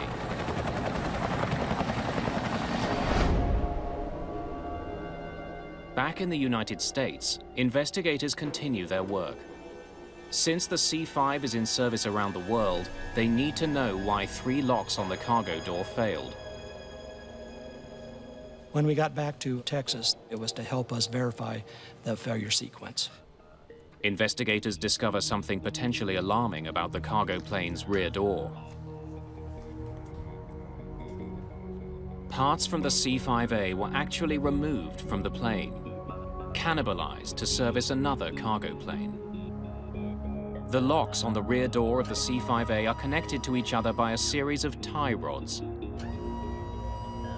The rods can be lengthened or shortened to ensure the locks are completely closed. It's these tie rods which were removed from the baby lift plane. At the time, the enormous cargo planes were in constant demand. The Air Force was very short of parts, and so they came up with a standard practice for maintenance that they could cannibalize parts off of aircrafts that are not being flown. It's authorized, and it's a good operation if you respect it and treat it properly. The tie rods were replaced before the baby lift plane left for Saigon, but for some reason they hadn't held. To try to figure out what happened, investigators rebuild one of the locks that was supposed to keep the rear door closed. We essentially built a working model of that ramp, and we had to do that because we didn't get all the parts back because of the people picking them up, parts out in the ocean and everything that we never got back. Investigators aren't convinced that the problem is in the basic design of the lock. They suspect that before the plane left California, the engineers who replaced the rods didn't follow the proper procedures. When we're talking about the locks, the distances that we're talking about are very, very small. We could be talking about the 16th, 32nd of an inch difference between being locked and unlocked. The re-rigging was done before the plane left the United States. Show me how you re-rig it. After the locks were re-rigged, they should have checked to make sure they were working. That wasn't done. Without the check, no one would have noticed that the re-rigging was done improperly. I would say that this accident actually started back at Travis Air Force Base in California. When the 2 tie rods that had been cannibalized earlier were replaced, they were not installed properly. Loadmaster, close cargo bay doors. When the door was opened and shut in Saigon, there was a warning that not everything was perfect. We had some difficulty getting it to lock, so we had to open and close it 3-4 times.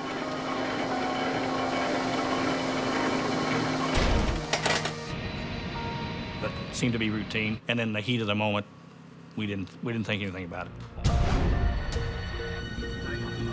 But 12 minutes after liftoff, as the plane continued to climb, The 3 improperly closed locks were forced open by the building air pressure.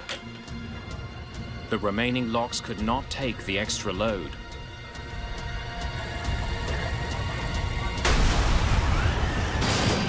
The cargo door burst open and was torn off the fuselage.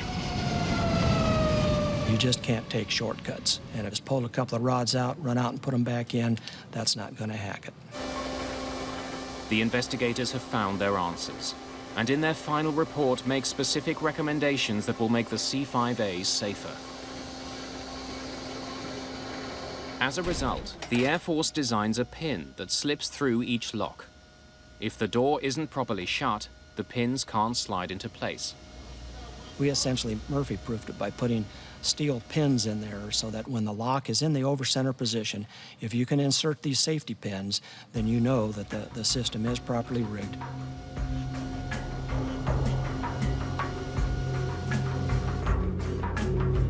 Ray Snediger retired from the Air Force as a Chief Master Sergeant. This mission was probably the most discouraging in some ways based on part of the outcome. But also, it was refreshing in the fact that we displayed such good airmanship, such courage, and we were able to save so many people. After 28 years of service, Bud Traynor retired from the Air Force as a colonel. I think everyone second guesses themselves to see if there was something else that they could do. I am very fortunate in that I never found something that I said, I sure wish I had done X. It just wasn't there. That pilot did a super job. The fact that anybody survived this crash is just remarkable. The ones that were saved are very fortunate that that particular crew was in charge of that aircraft. Being a pilot myself and knowing they only had 1 aileron and 4 engines, by rights they all should have been dead. Investigation Board does not normally recommend decorations. That's not part of their job. But in this case, we recommended to the Air Force that they be considered for a high decoration. Surviving crew members, including Captain Bud Traynor and Sergeant Ray Snediger, were awarded medals by the Air Force for heroism and extraordinary achievement.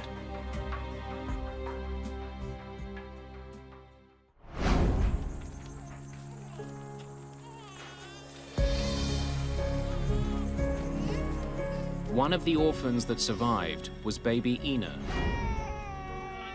Ina? Today, she's known as Kelly Jackson Brownlee. April 4th, 1975.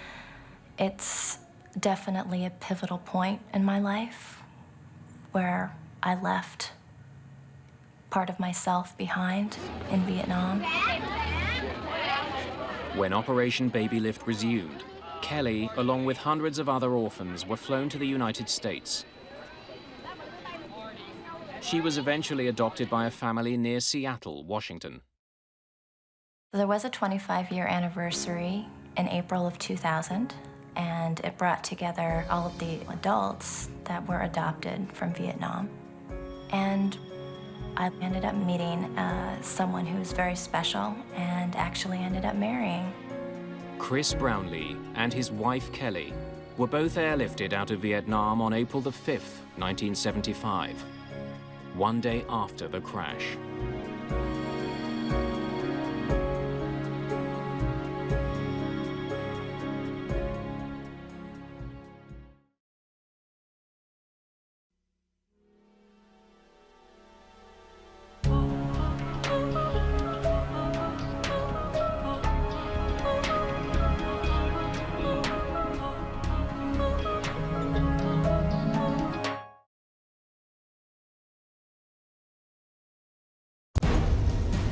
High above the North Sea, an aging propeller plane tumbles from the sky.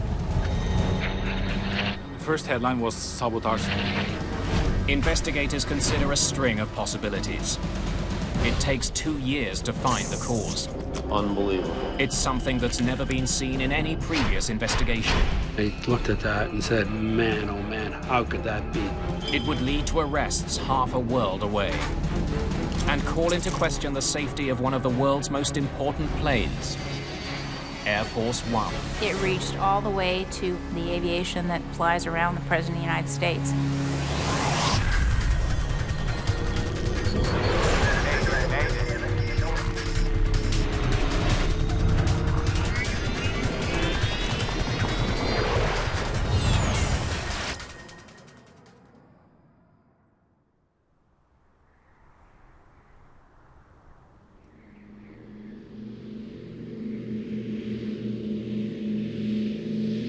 .30 p.m., September the 8th, 1989.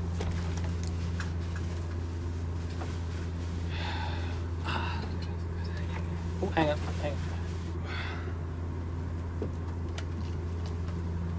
Knut Tvetem and Finn Petter Berg are flying a charter flight from Oslo, Norway, to the German city of Hamburg. Partner 394, radar service terminated. The plane is about 100 kilometers from the Danish coast. 124.55 by partner 394. How was dinner? Delicious. A little pricey, but delicious. The two friends have flown around the world together, including remote areas of Africa. They're highly experienced, and both are only months away from retirement. Copenhagen, good afternoon. Partner 394. Flight level 222. Partner 394, good afternoon. Radar contact, Copenhagen Control. 394. The plane is flying 22,000 feet above the North Sea. The aircraft they're flying is a twin-prop Convair 340-580. It's a popular plane for short routes like this one. The plane has been chartered by the Norwegian shipping company Wilhelmsen. All 50 passengers are winners of a company lottery, sending them on a free trip to Hamburg to name a new ship. Some had maybe been to naming ceremonies before, but the naming ceremonies are quite exciting. And the atmosphere was very, very, very good at the time of leaving. One of the company's best employees is chosen to give a speech at the christening of the ship in Hamburg. You have to deliver a speech, and it's not so very often that normal person within a company is giving the honor of naming a ship. But I just felt that that was right. As the Convair crosses the North Sea, a Norwegian Air Force F-16 approaches the plane on its way home.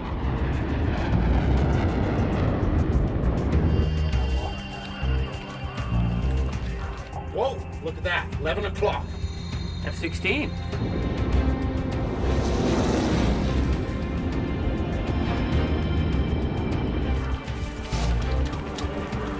Suddenly, the plane experiences a violent shock.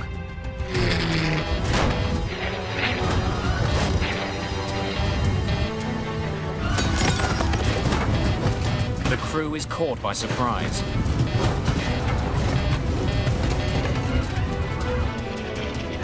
The plane begins rolling upside down. Air traffic control notices that Partner 394 is off course and falling from the sky.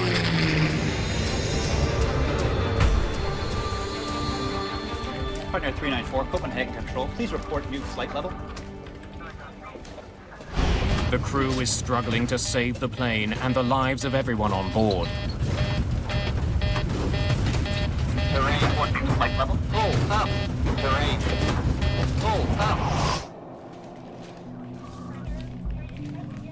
Please report new flight level. Then it disappears.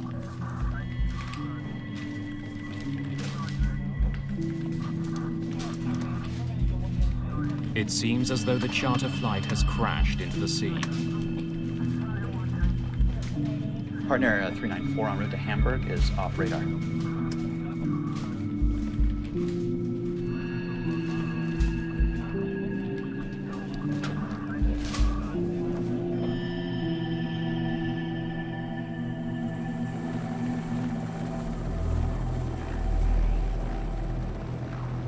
Rescue teams race to the crash site, nearly 20 kilometers north of the Danish coast.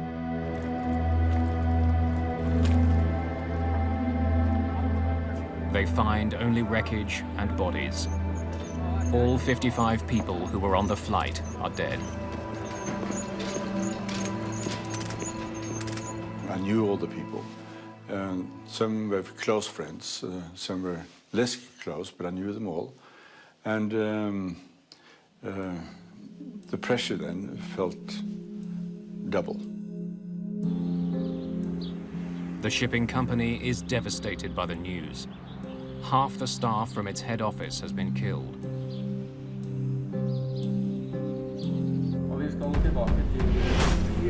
It's the biggest airline disaster in Norwegian history. The nation is in shock. Jan Ovind is a young reporter for Norway's largest newspaper. He's assigned to cover this story. One of the inspectors in the Norwegian FAA jumped to the conclusion that it had to be sabotage. And it was also stated by one of the Danish rescue team leaders, who said that they had no distress call. It just fell out of the sky, which meant it had to be a bomb or something.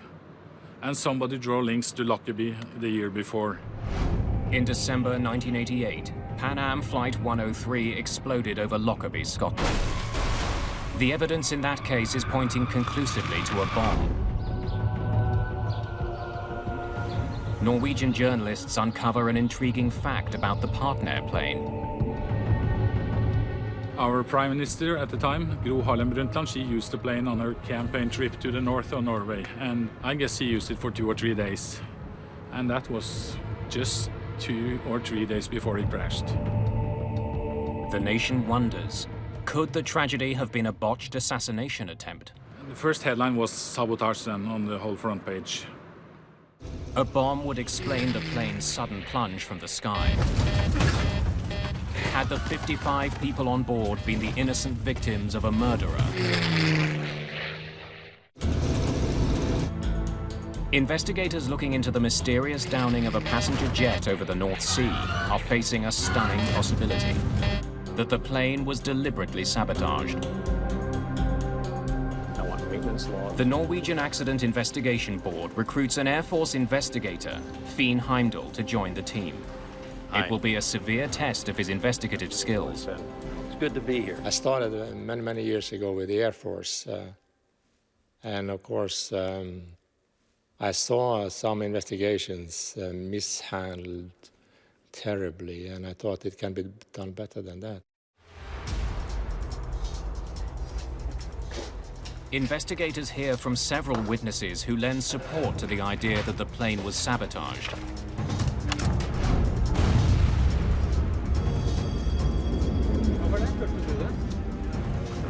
A young man claims to have heard a cannon-like sound coming from the crash site off the Danish coast. It may have been the explosion that brought down the partner plane. Searchers scour the surface of the sea for floating debris and for victims of the crash. Eventually, all but 5 bodies are found.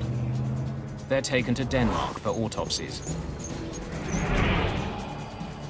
Those examinations reveal that some of the victims have small puncture-like wounds.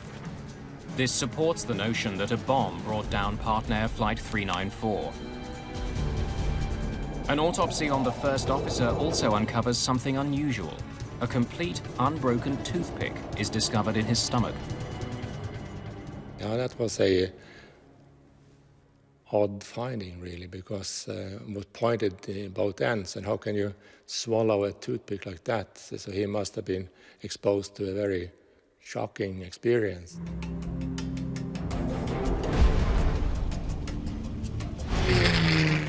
Please report new flight level. But investigators can't confirm that a bomb brought down the plane. They'll need to know more about the final moments of Flight 394. Partner 394 en route to Hamburg is off radar.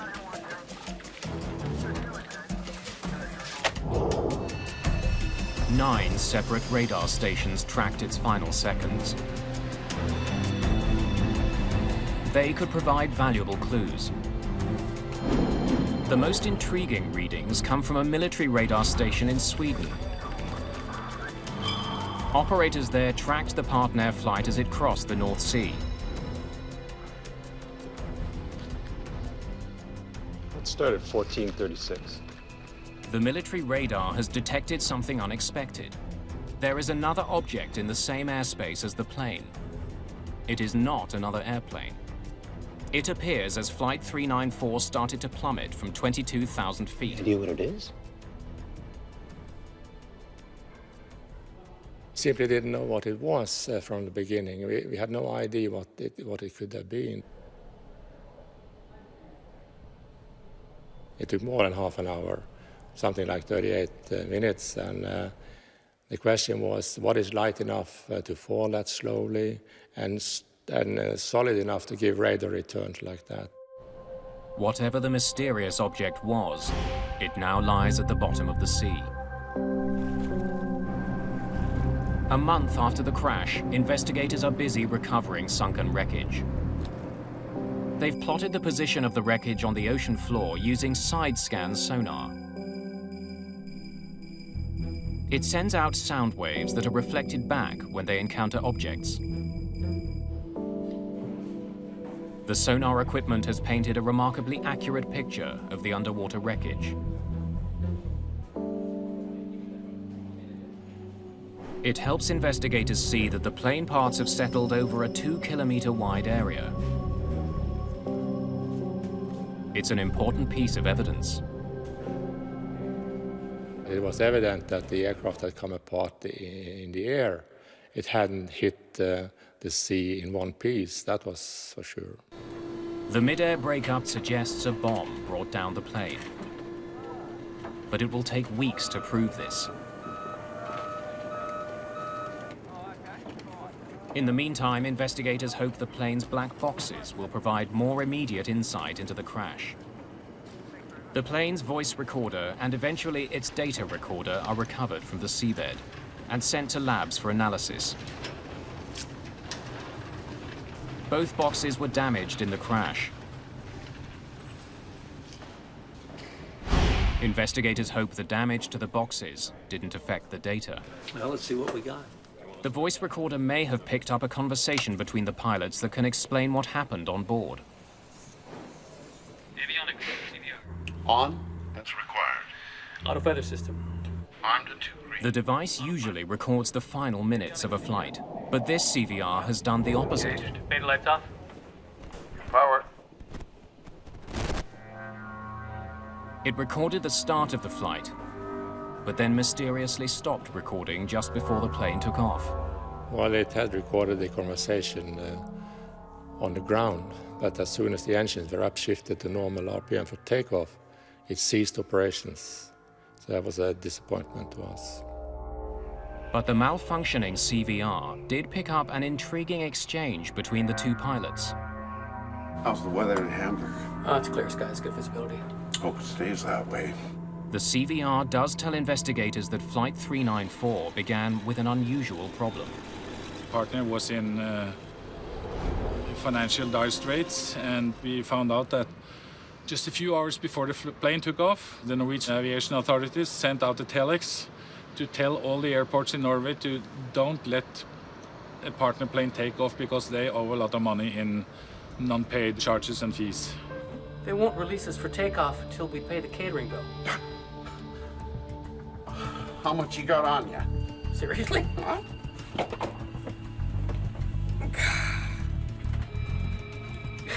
Probably enough, actually. I'll take care of it then. The first officer was forced to leave the cockpit to pay the caterers for onboard meals.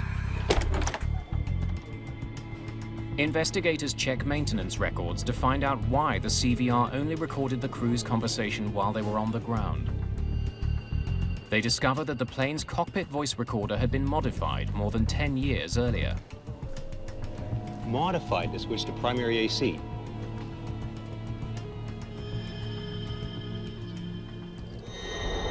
Beta lights up. It was altered so that when the engines were given full power for takeoff, Your power. the CVR would automatically switch from the plane's batteries to its generator. And that modification was not working on this aircraft. Neither pilot realized that as the engines were revved up for takeoff, power to the CVR was actually cut off.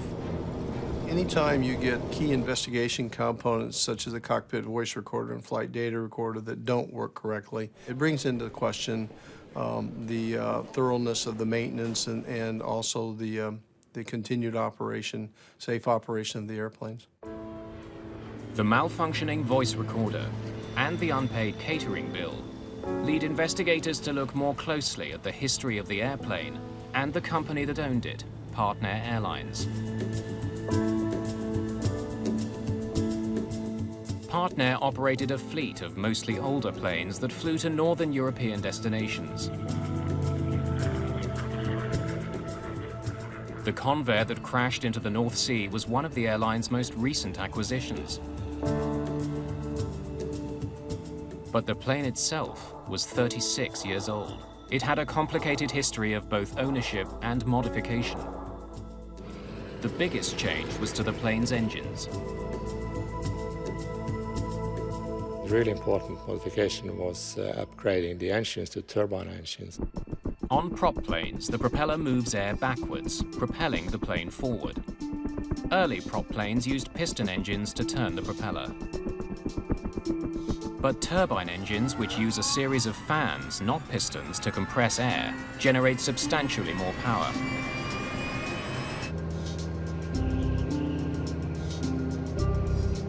Heimdall learns that in 1960, the plane's original piston engines were removed and powerful new turboprops were bolted to the wings. It's a modification that provides more power, but could pose a risk. When there was a tremendous increase of horsepower installing the turbine engines, I was wondering what that was doing to the structure of the aircraft. Heimdall has been placed in charge of analyzing the plane's engines. He wants to know if the turbine engines could have torn the aging plane apart. I started asking the question, how can an aircraft fly itself to pieces in midair? The plane's flight data recorder should tell investigators about the operation of the engines in the moment before the crash. The recorder from this flight is a primitive analog model.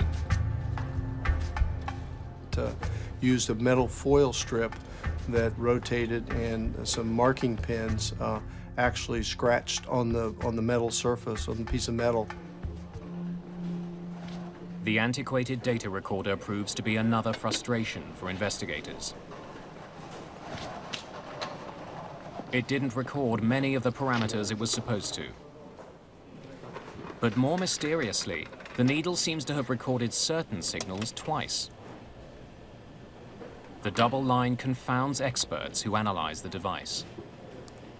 We had no experience with anything like that. We contacted several experts, but none had experience with this before. Yeah, I've never seen that before. The flight data doesn't offer investigators any immediate revelations about the crash. Heimdall now wonders if the very fact that the recorder was malfunctioning could be a clue in itself.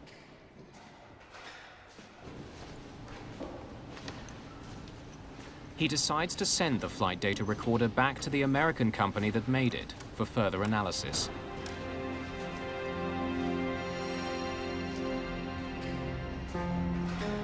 Investigators painstakingly reconstruct the Partner plane. The Norwegian team recovered the airplane with assistance from the local authorities, the Danish authorities, I believe, and decided to reconstruct the airplane. A reconstruction is like putting together a puzzle that helps investigators focus the investigation on areas that need to be looked at and helps prioritize the investigation. As the fuselage takes shape, the reconstructed plane provides investigators with some stunning evidence. The only thing that would destroy the aircraft at cruising level would be an explosion. So, and some of the parts looked maybe a bit suspicious. Suspicious for what's on them. There were rumors that it was found explosives in the partner plane. There are traces of a powerful military explosive. The amount is small, but the press gets wind of it.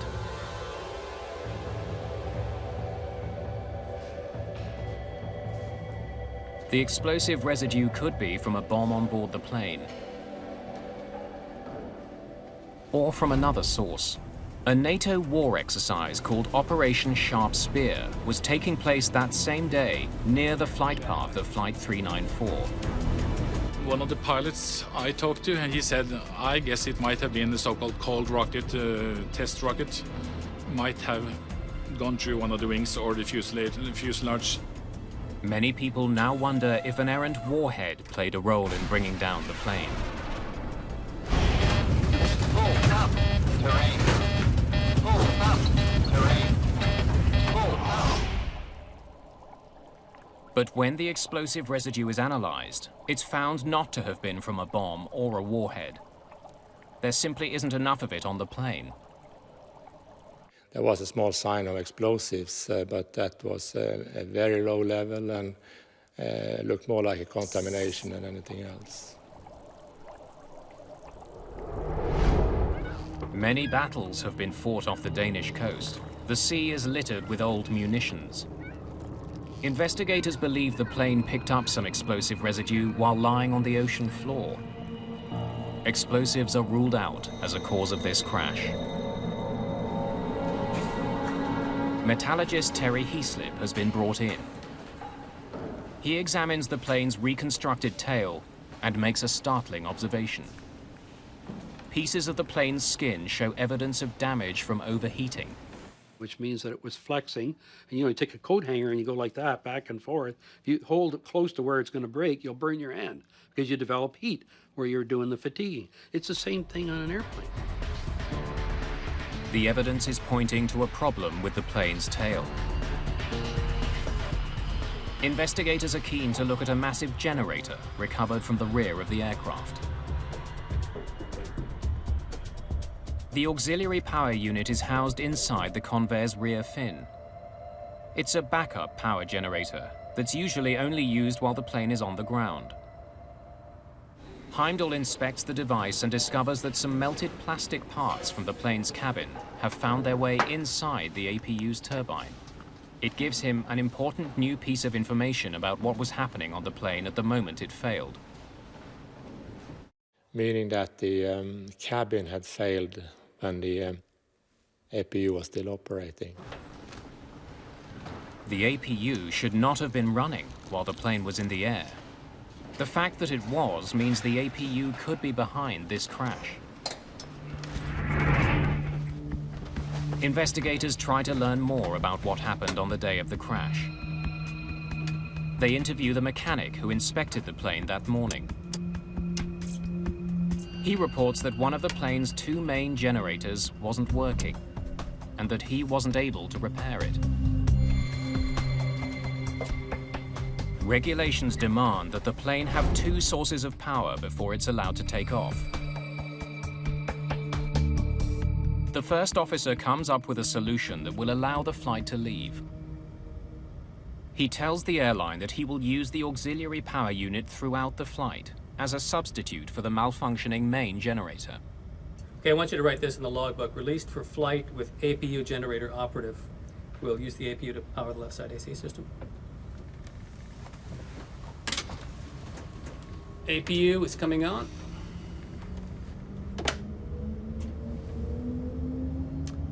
Beta lights off.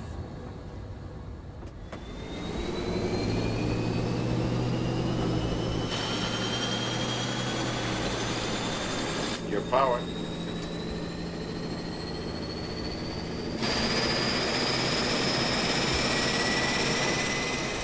During his inspection of the APU, Heimdall makes an important discovery. When I saw the part, I saw that it was not an aircraft standard part at all.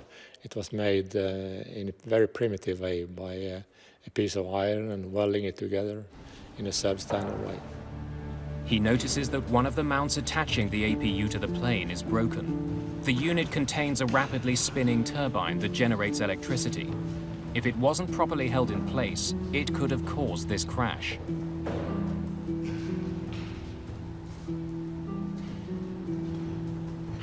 Investigators need to know if the broken APU caused the crash.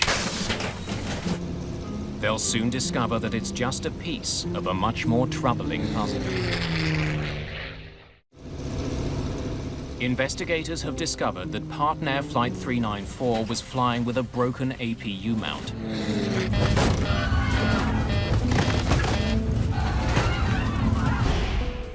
Metallurgist Terry Heaslip performs extensive testing on the failed part. My initial reaction was that the welding was bad, was probably inappropriate.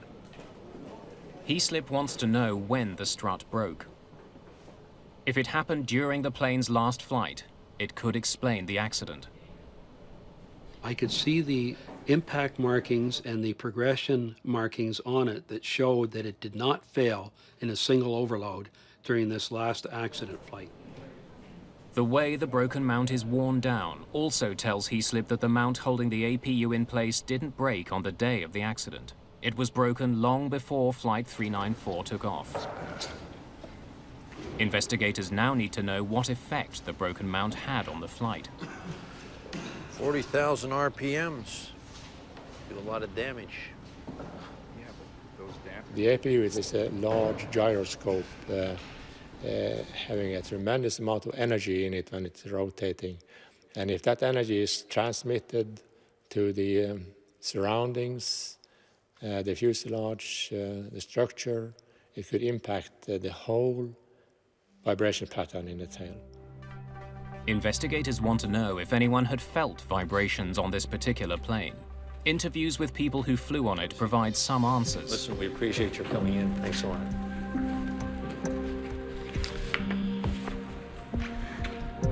Now, you said you felt some rumbling on the plane, is that right? One person stated that the plane that crashed vibrated far more than the two other Convairs owned by the company. Did anything seem unusual on the plane? But others failed to mention the vibrations. Had a good flight. It's a puzzling situation. Investigators know the APU mount was broken before the flight, but they still don't know if it even played a role in the crash, or whether it would have affected the plane's tail. Then the reconstruction begins to clear things up.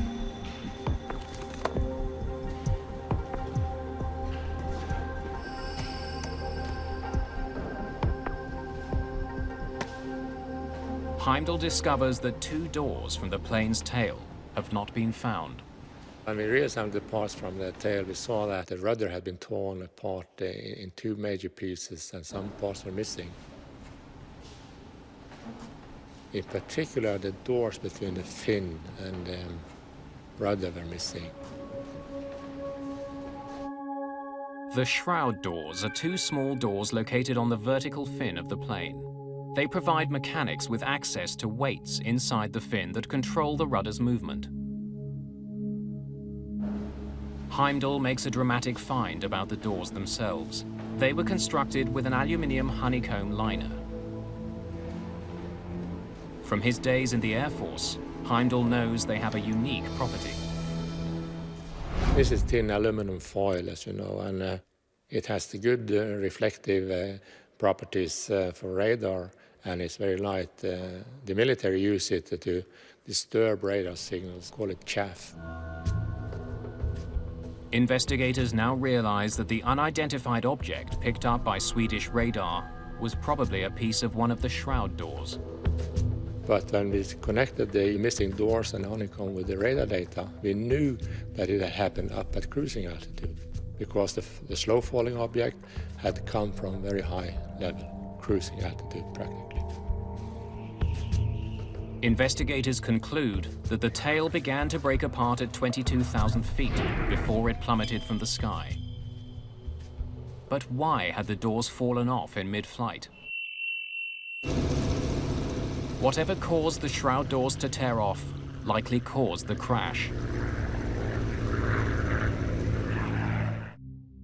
Investigators know that the rudder's counterweights are located just inside the shroud doors. If a rudder moves too violently from side to side, the weights do as well. We found enough pieces to show that it was just pounding these doors. And the first real components that came off were the honeycomb in those doors. Investigators conclude that around the time of the accident, something caused the rudder to swing violently back and forth, but they still don't know what. The APU with the broken front shock mount on its own, running in flight, would not cause the aircraft to come apart and the tail to come apart. There had to be extra factors there for that to occur. Investigators continue searching for those extra factors. Then partner Airlines proposes one. They point to the F-16 that passed over the plane just minutes before the plane veered off course. Whoa, look at that, 11 o'clock. F-16. Partner claims the military jet was flying faster than it should have been.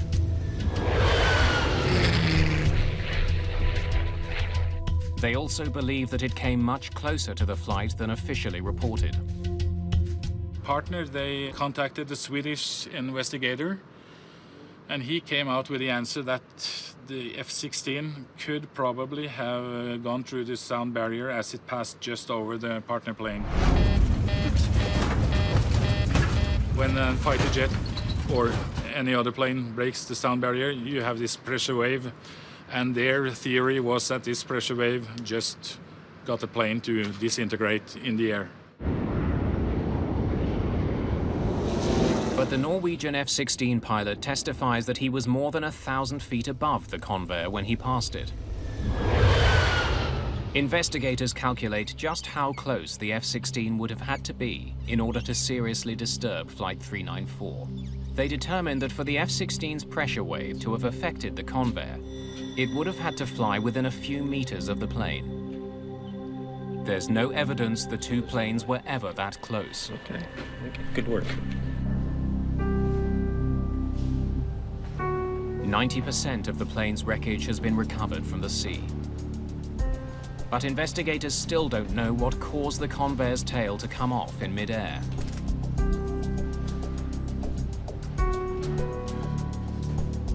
During the course of the investigation, Finn Heimdall is given a promotion, but he has no idea how to solve the puzzle that haunts his nation.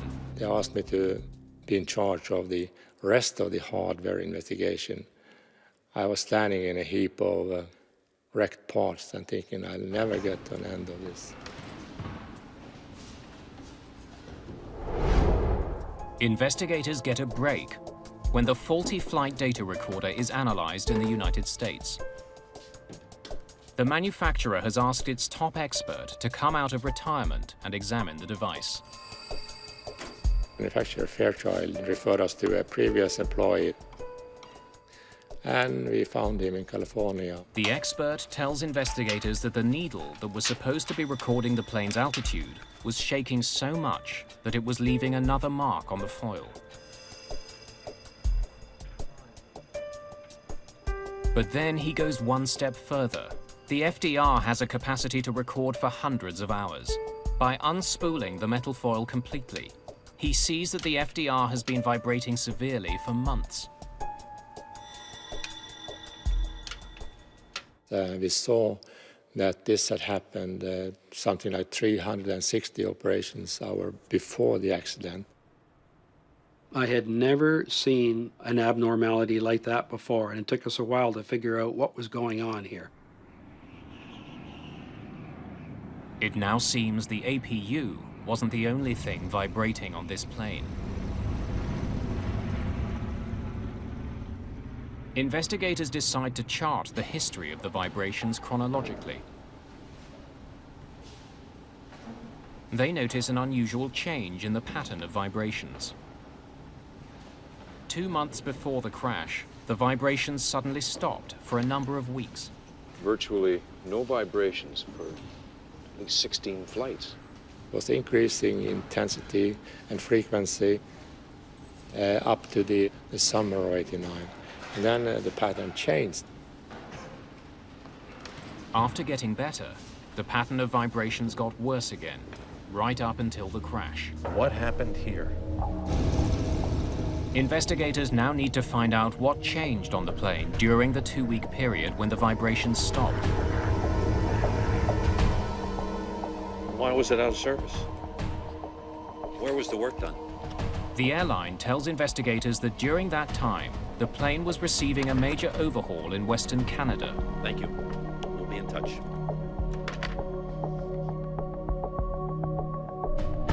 The work was done by the plane's previous owner, a Canadian company that specializes in servicing Convairs.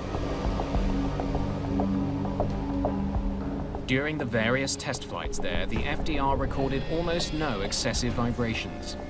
This healthy pattern continued on several passenger flights once the overhaul was done and the plane returned to Norway. Investigators review the maintenance records. Heimdall finds that during the overhaul, mechanics found signs of wear on one of the 4 bolts that connect the vertical fin to the plane's tail. These 4 bolts are the only things holding the tail to the fuselage.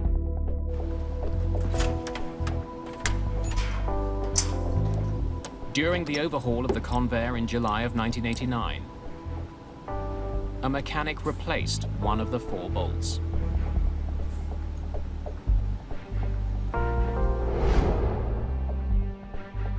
The information from the flight data recorder reveals that the vibrations in the tail stopped right after that 1 bolt was replaced. You see that? And as they go across. Incredibly, investigators are able to recover all 4 of the bolts which were holding the tail in place.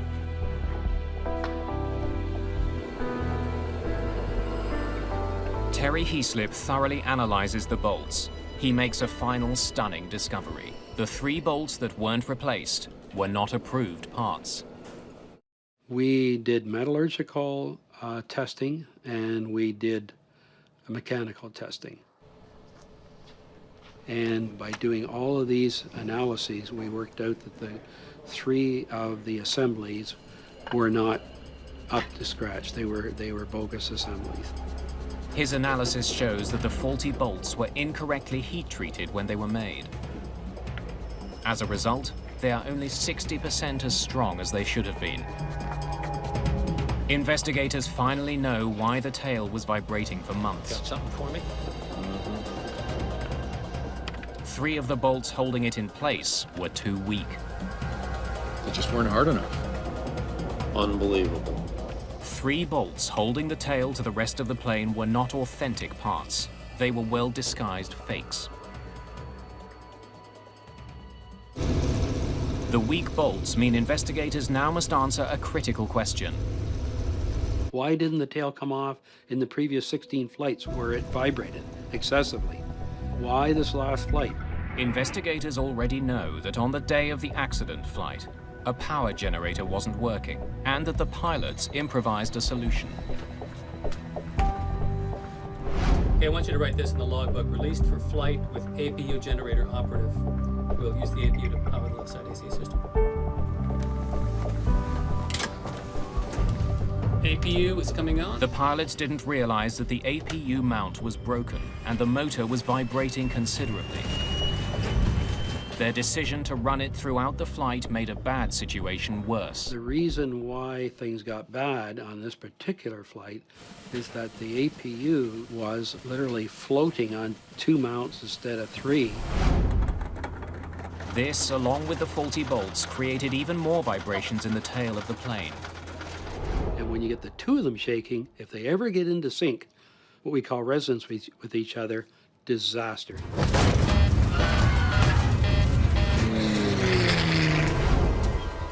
The investigators conclude that the vibrations in the tail and the vibrations from the APU could have combined into a lethal force.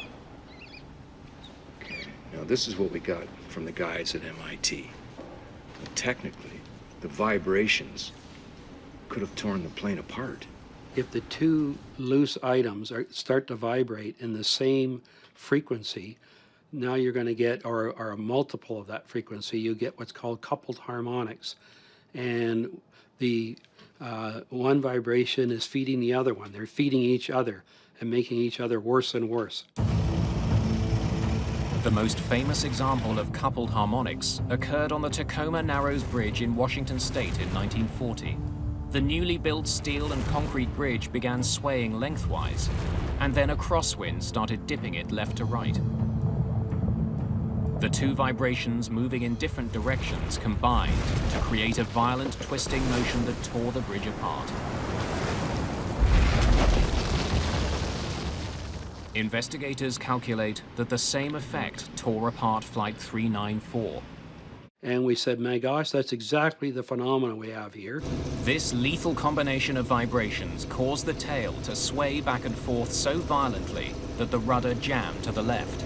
This forced the plane into a left turn so abrupt that it increased airflow over the right wing, creating greater lift and causing the aircraft to roll. The plane recovered briefly, but the rudder jams to the left again, and the shroud doors explode. It rolls a second time. The tail begins to disintegrate. After that, the crew didn't have a hope. Investigators conclude that it was the 3 bogus bolts that initiated the partner crash.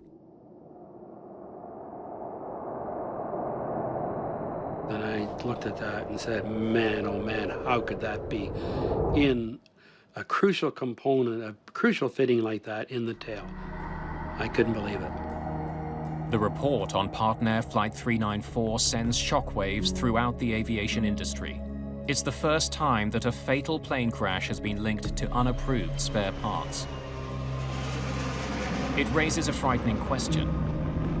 How many of the parts being put into planes around the world are bogus? The Partner crash, that was the seminal event that started people actually having to recognize the unapproved parts problem and the fact that the worldwide inventories of aircraft parts, in fact, were contaminated.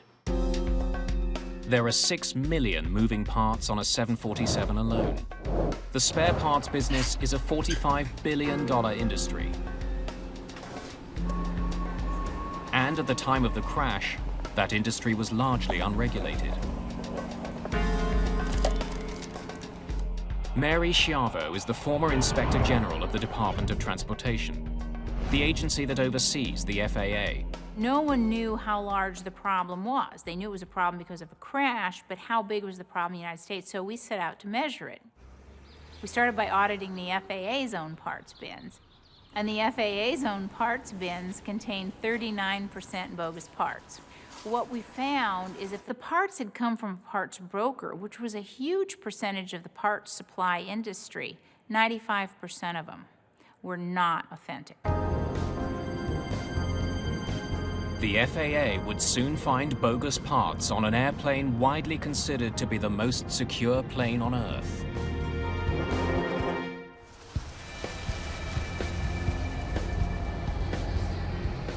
There are 5,000 parts brokers in the United States, many of them in the Miami area. Parts brokers had no regulation whatsoever. You had a telephone and a fax. You were a parts broker. Overnight, you could be in the parts brokerage business, and you could get them anywhere you chose. You could get them from junkyards, you could get them from scrap facilities, you could get them from old planes, you could get them from crashes, you could get them from people who are willing to manufacture and don't care about the law. Spare parts for airplanes are expensive. A single bolt, like the one holding on the Partner flight's vertical fin, can cost up to $250. A bogus one can cost as little as $30. Which makes it a bargain. And when you have situations like you have today, and airlines are bottom line driven, and you've got 8 or 10 major airlines in the United States, for example, that are on the verge of bankruptcy, they're looking to cut costs. The FAA launches a major investigation into illegal parts and uses sting operations to uncover unscrupulous dealers.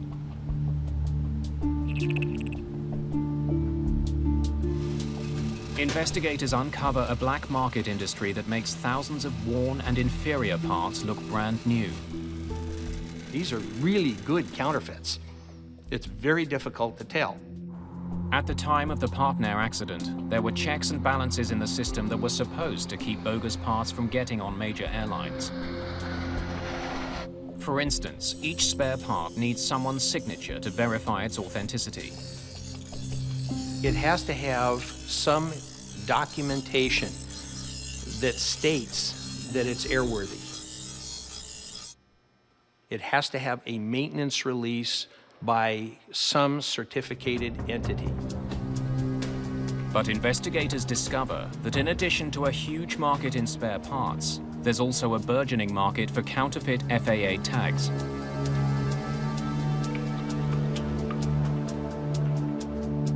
We'd execute search warrants and find that people had printed stacks of fake yellow tags, and in many cases they'd sign with the name of an actual inspector, but they just forged a signature.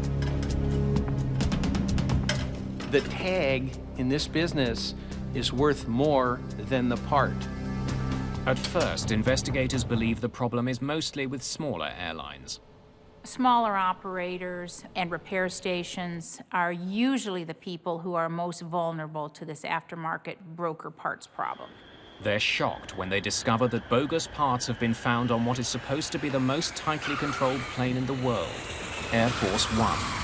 It reached all the way to what many people consider literally the highest levels of aviation, the aviation that flies around the President of the United States.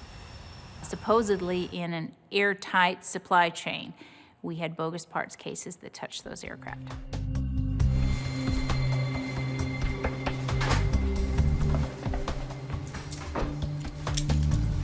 The FAA responds quickly.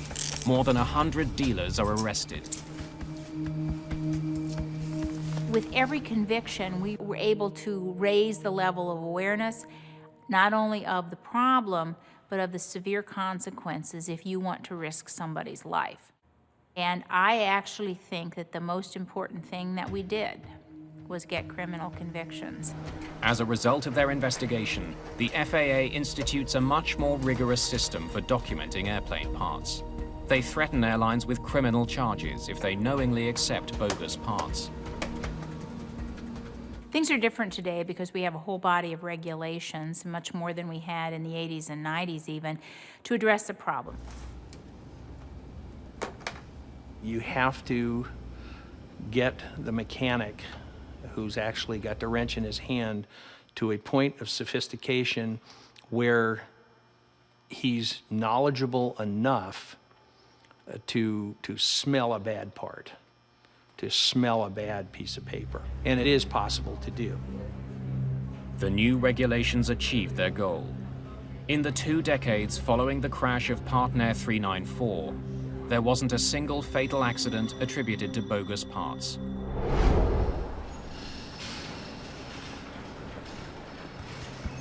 Years after the Partner crash, Finn Heimdall became the head of the Norwegian Accident Investigation Board.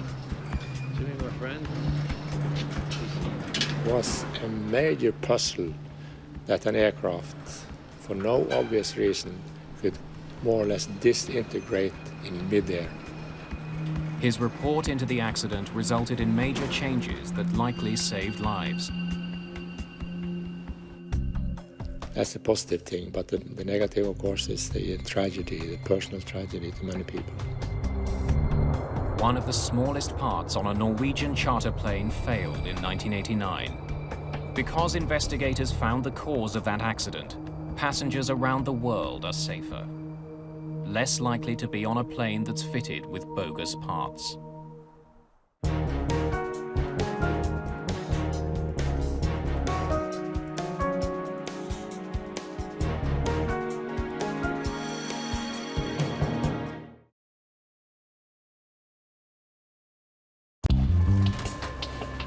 "639 pieces of wreckage are recovered from the sea. 639 pieces that only deepen the mystery of a deadly plane crash. All right, a little bit more to the right. There. But when investigators bring up the 640th piece of China Airlines Flight 611, they get their answer. There was definitely a eureka moment on the dock. It would be scrutinized more closely than any other piece of debris. On this single piece of wreckage, investigators would find the one clue that would tell them why a modern jetliner with 225 people on board shattered in midair.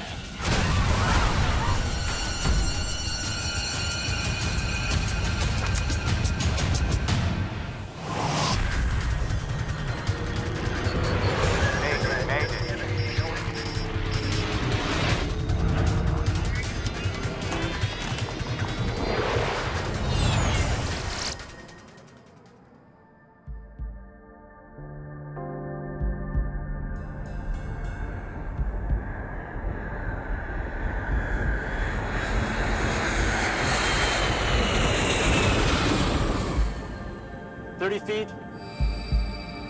Speed is low, sir. Watch it. Did you feel that?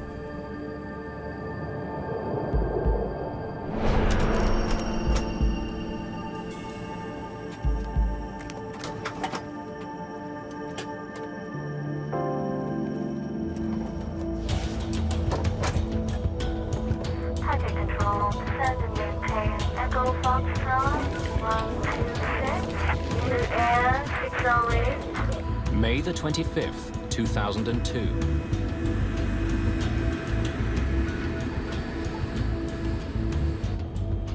Gears up. A China Airlines 747 lifts off from Taiwan's capital, Taipei. Taipei approach, Dynasty 611, airborne passing 1,600. Dynasty 611, Taipei approach radar, contact climb, and maintain flight level 260. 260, Dynasty 611. Autopilot B, engage.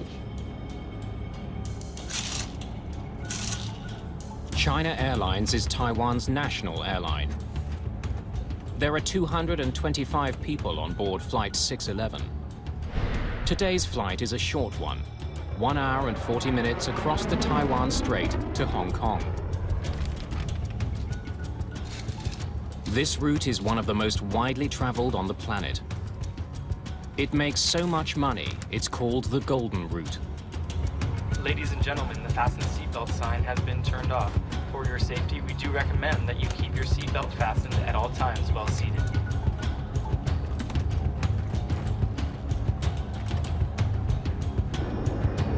Minutes after taking off, Flight 611 climbs steadily above the Taiwan Strait.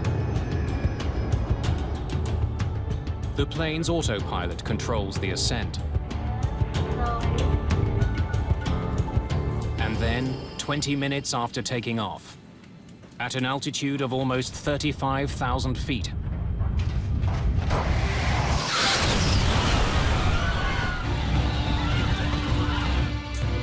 at Taipei Area Control, the flight vanishes from radar. Dynasty 611, Taipei. Dynasty 611, Taipei. I've got a plane off radar. China Airlines 611. Its last known return was east 119.67, north 23.98. Taiwanese authorities quickly launch one of the largest rescue missions in that country's aviation history.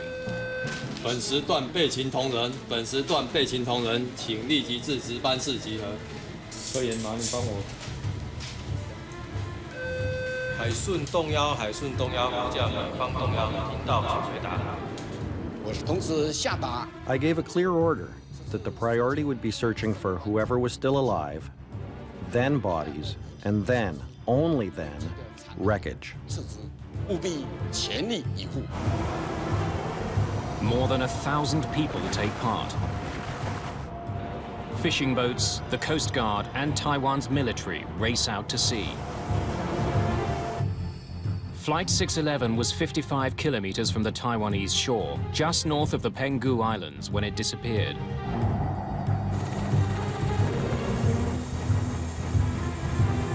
Rescuers find debris floating in the Taiwan Strait. The first thing we saw was a great amount of wreckage, including landing gear wheels, napkins, knives, and forks. Wreckage from the plane is spread far and wide. Some items are found on land more than 100 kilometers away in central Taiwan. As the rescue effort continues, Taiwan's Aviation Safety Council begins its investigation into the crash of the 22-year-old plane. 747-200, delivered August 2nd, 1979. Kay Young is the managing director of the ASC. He'll be leading the investigation. We're setting up a command post in Penghu Island. Let's go. China Airlines have had very, very poor safety record. As a matter of fact, it was considered one of the worst in the world. Typically, it had like one major accident every 4 years. This particular investigation was by far the most difficult one. And one of the reasons why was it's in the ocean floor. The search for survivors goes on around the clock.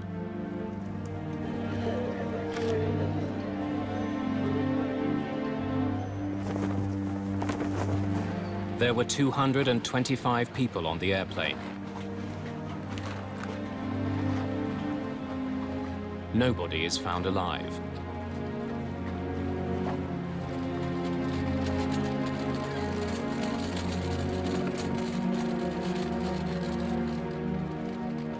The bodies are taken to the Penghu Islands to be identified and examined.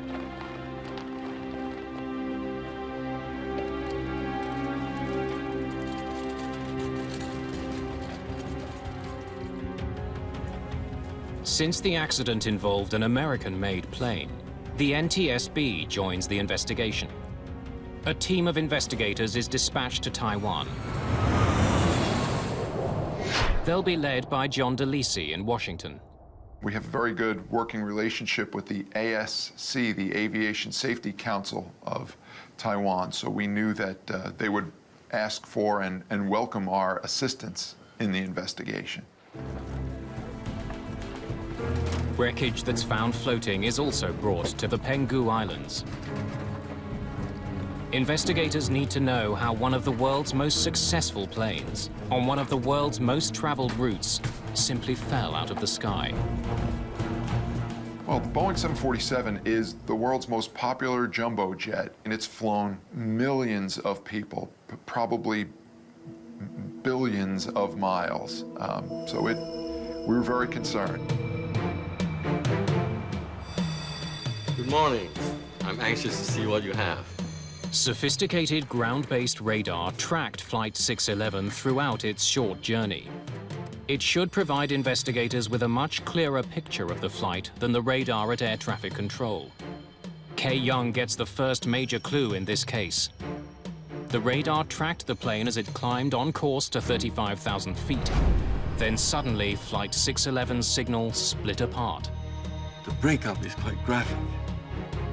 Right when the event happened, it appeared as if there were 3 or 4 sizable pieces of wreckage that were getting radar returns that then began to drift and scatter as they fell to the earth.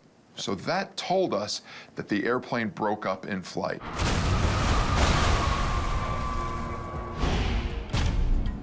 Investigators now must turn their attention to finding out what caused that breakup. There's all kind of theories about, what seems to be happening of that particular aircraft. We knew that something massive had happened suddenly, without warning. It doesn't take long for the media to consider a sinister possibility. That Flight 611 was shot down. China and Taiwan have a combative relationship. China has fired missiles towards Taiwan in the past. There's suspicion in the media that China shot down Flight 611. There were a lot of theories about, it was shooting down by enemy fire. Only 8 months earlier, a Siberia Airlines flight with 78 people on board was shot down over the Black Sea. It was accidentally hit by a missile fired from Ukraine during a training exercise. On the day of the China Airlines crash, China was conducting military exercises in the Taiwan Strait. But officials there insist no missile was launched towards Flight 611. None of the wreckage recovered so far has any of the telltale signs of being hit. And there's no evidence on radar that there was ever a missile heading for Flight 611. Once the evidence began to come in, it very quickly ruled out a missile, much the same way that it ruled out it being a midair collision. There were no other objects in the air near the airplane. Few things would cause a plane to break up in midair. One of the big ones is a bomb. Medical examiners check the bodies that have been recovered for burn marks and shrapnel. They find none. The plane's metal skin would be torn and curled in a very particular way if there had been a bomb on board.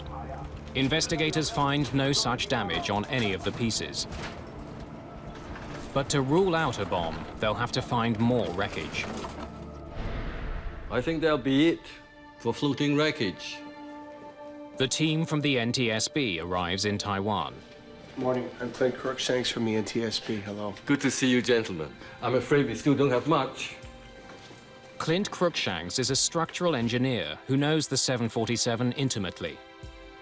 I didn't have any preconceived notions. This was my first major accident working for the NTSB.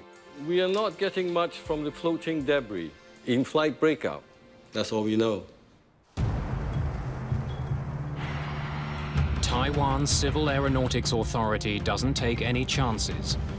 They ground all of China Airlines 747-200 series planes until they can be inspected for mechanical flaws.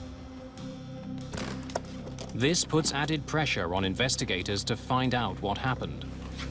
Thank you for bringing these. To the NTSB, this accident seems to have a lot in common with one of the world's most studied plane crashes. That of TWA Flight 800, 6 years earlier. Like the China Airlines flight, it broke into pieces while still climbing. That plane crashed into the Atlantic shortly after taking off from New York. TWA Flight 800 was the biggest investigation the NTSB has ever done. Lasted about 4 years. The painstaking investigation uncovered a design flaw with the 747. Wiring near one of the plane's fuel tanks could spark and ignite the fuel in the tank.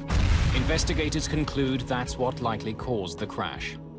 Investigators are struck by similarities between the two flights. Both were 747s. Both disintegrated without warning while still climbing. Both flights took off in very hot weather. The heat may have caused Flight 800 to explode. That plane sat on the tarmac with its air conditioning running. Investigators believe hot air from the air conditioner overheated the plane's fuel. The early evidence is pointing to a repeat of TWA Flight 800. So it looks really very, very similar. So therefore, our immediate focus was essentially the central fuel tank. Three weeks after the crash, the Yan Steen, a sophisticated salvage vessel, arrives in the Taiwan Strait. It's equipped with divers, a diving chamber, and a remote-operated submarine, complete with sonar and video cameras. The NTSB were tasked with manning the recovery vessel and watching video screens from the ROV. Using sonar, investigators have located the wreckage of Flight 611 deep underwater. All right, to the right a bit. Clint Crookshanks knows all the pieces that make up a 747, but he's never seen them like this. It was really quite a shock when I first saw pieces on the floor of the ocean. With only the lighting of the ROV to guide you, you would You would notice something that looked like an airplane part. The ROV would then circle around the part, looking at it from all angles. Cruikshank's job is to help the Taiwanese identify specific airplane parts among the wreckage. I think it takes a different kind of mind to be able to look at a mangled part and kind of straighten it out in your head to really determine where it comes from on the airplane. All right, a little bit more to the right. All right, go back.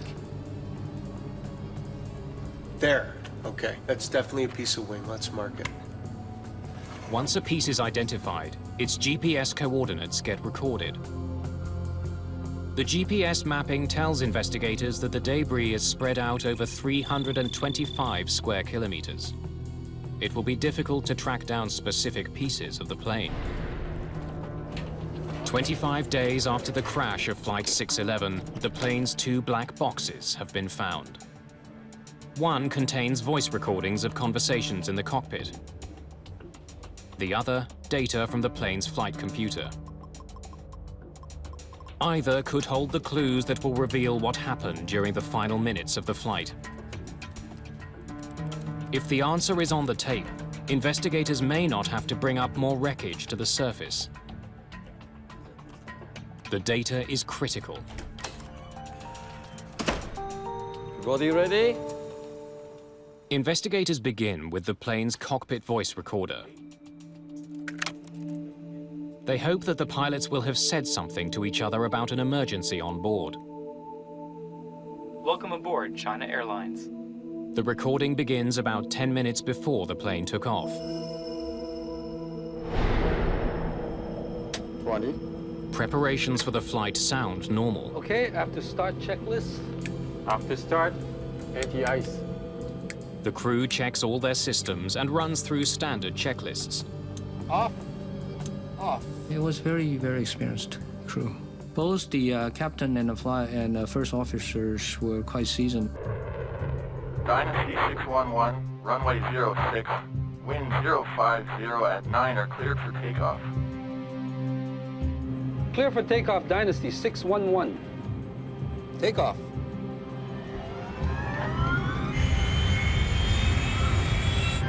'80. Check. V1. Rotate.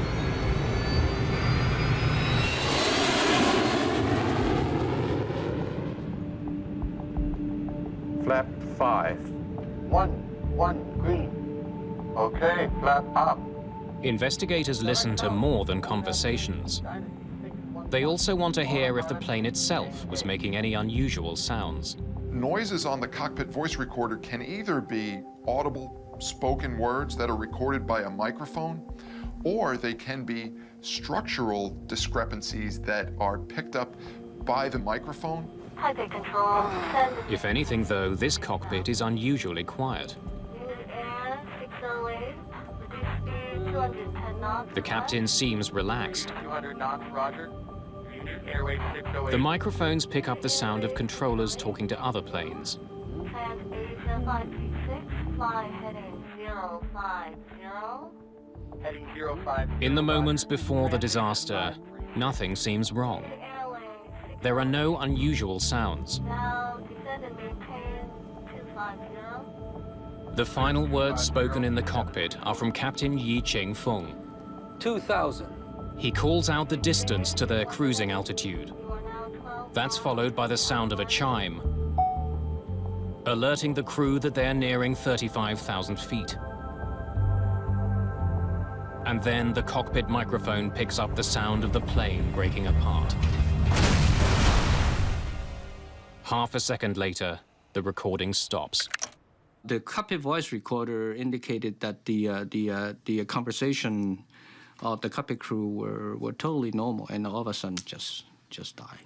The recorders told us that something happened, but it wasn't enough to tell us exactly what it was yet. Many things had been ruled out by then, but we didn't have the golden nugget. We didn't have the real piece of evidence that told us what initiated the breakup of this 747. After the disappointment of the voice recorder, studying the wreckage becomes the only option for investigators.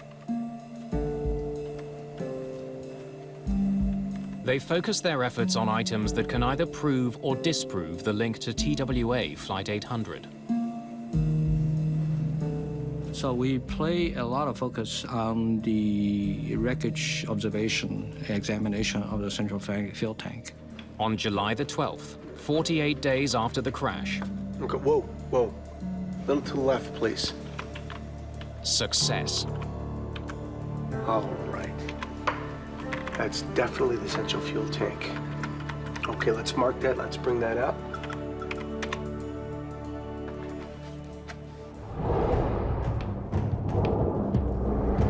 The tank joins the sea of wreckage piling up at the pier. Investigators study it closely for any evidence that it exploded. If it did explode like the TWA tank, it would be curled and twisted. And the metal would be bent outwards. But this fuel tank is different. And we found the central fuel tank was relatively intact. And it's crumpled inwards. Unlike the tank from the TWA flight, there's no soot. There would be if the jet fuel inside had ignited. So at that time, we pretty much ruled out it was the cause of the central fuel tank.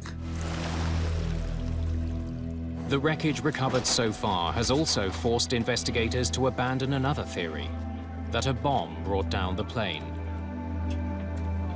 None of the wreckage showed any evidence of sooting, any kind of explosive damage. The China Airlines crash was neither a repeat of TWA Flight 800, nor a deliberate bombing. Investigators are running out of leads. As more wreckage is identified and recovered, investigators find an intriguing clue. It's discovered when they examine a series of small vents from Flight 611. All commercial jetliners have dozens of these vents near the floor. They're essentially pressure release valves. They're called dado panels, and there's only one reason for them to open.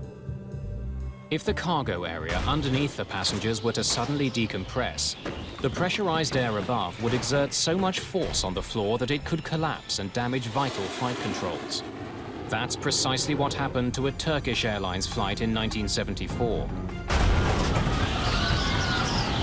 The pilots couldn't control their plane after their cargo door blew out.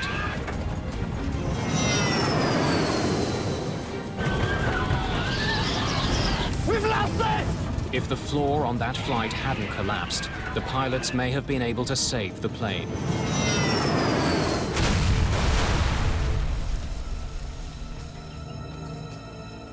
After that accident, the NTSB recommended that manufacturers install many more relief vents between a passenger plane's upper and lower levels. If there is decompression in the cargo area, the dado panels open automatically and release the pressure on the floor. There were 65 dado panels on the China Airlines flight. 19 of them were recovered from the ocean. 4 recovered panels were in the open position. It tells investigators that there must have been a sudden loss of pressure beneath the passenger cabin. But it doesn't tell them what caused it. The dado panels lead investigators closer to solving the mystery of this crash. But it's just a small piece of a much bigger puzzle. There are hundreds of pieces of wreckage to be examined for clues. Kay Young now wonders if a few of those pieces might be able to tell him where the decompression originated. I've been reading about the trajectory analysis you did on Flight 800. I'd like to try it. Ballistic trajectory analysis is a technique that US investigators used to figure out how TWA Flight 800 disintegrated.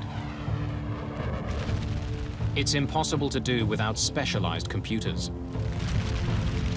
We figure that because it disintegrated in the midair, the ballistic analysis from which the NTSB did in TWA 800 could be very, very useful to us to help us to analyze the trajectory of the flying debris. The analysis is based on a simple fact. The pieces that came off the plane first would be the first to hit the water. If investigators can figure out which pieces those were, they'll know where the trouble began. Radar that had been tracking the plane as it climbed also ended up tracking pieces of debris as they fell. The salvage workers have recorded the precise location of those same pieces of wreckage. Their logs could match a specific piece to its radar track. Investigators know the wind speed on the day of the crash, and they can obtain precise information about ocean currents. The last piece of the puzzle comes from the plane's flight data recorder, the plane's altitude, speed, and direction at the time of the breakup.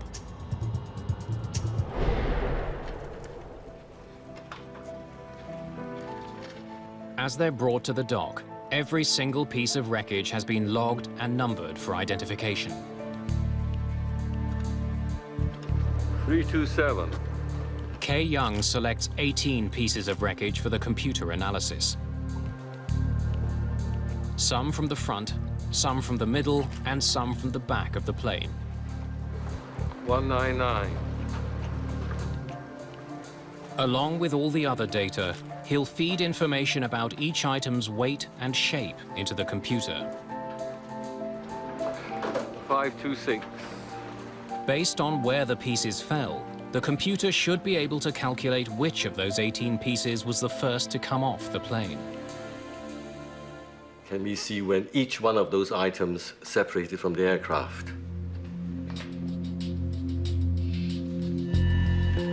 All of the data paints a telling picture of what happened at 35,000 feet. Kay Young gets to see how Flight 611 broke up, from beginning to end. The tail came off first. Along with the dado panels, it's a very important clue. Well, that pretty much indicating that there's something happened in the back of the aircraft, rather than something happened in the forward part. Investigators are now keen to recover items from the rear of the plane.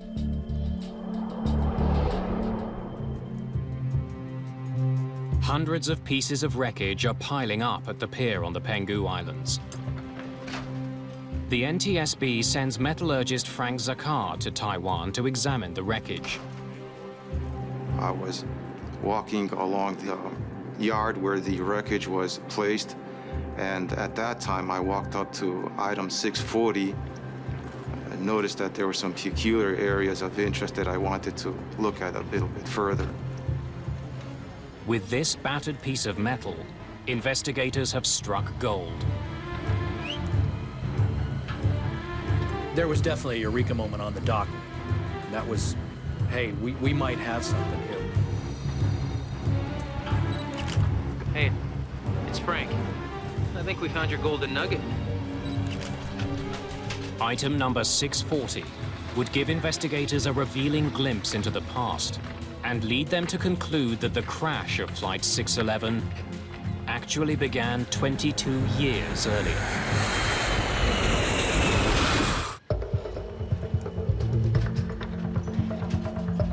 Let's get as many pictures as we can.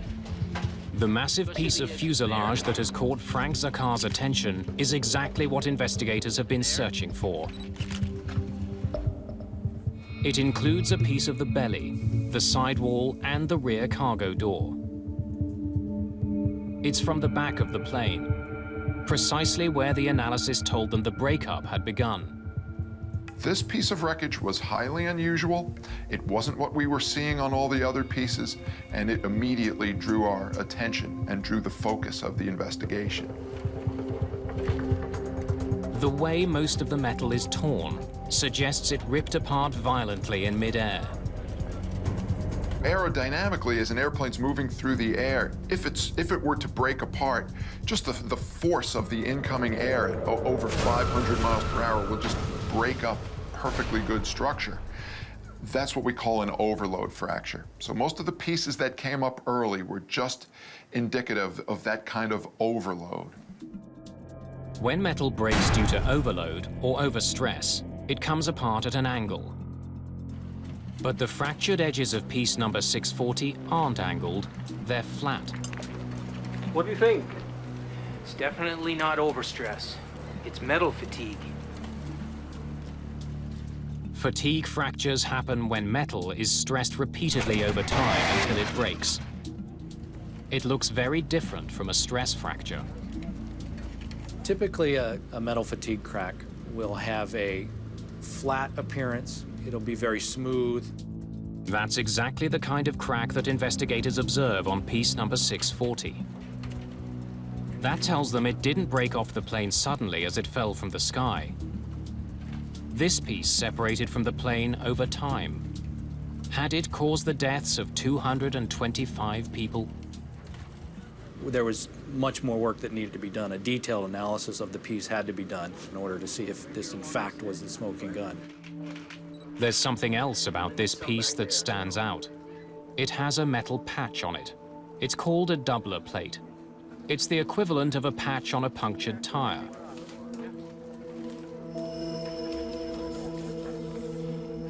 It's not unusual to find numerous doubler plates on older planes like this one.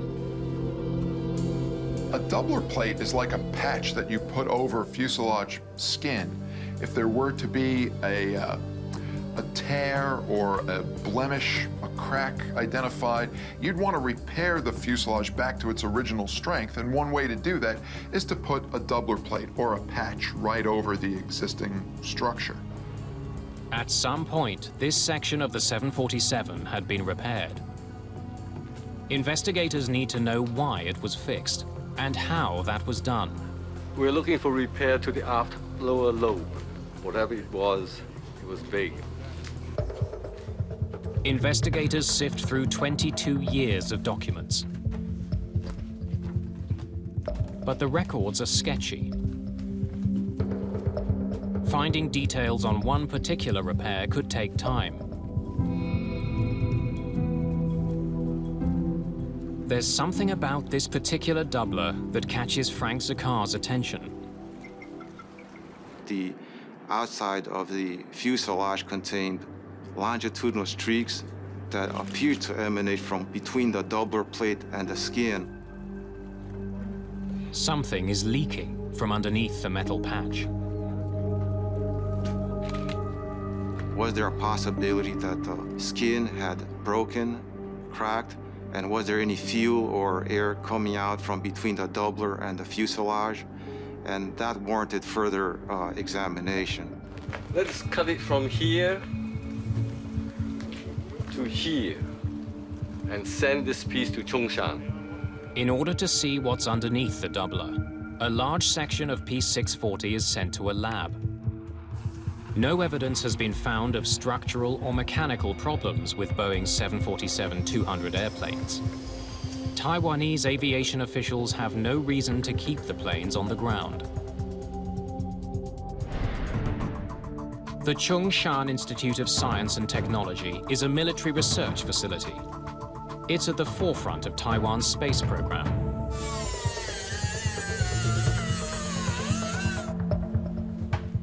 This is where investigators take a section of piece number 640 for a closer examination.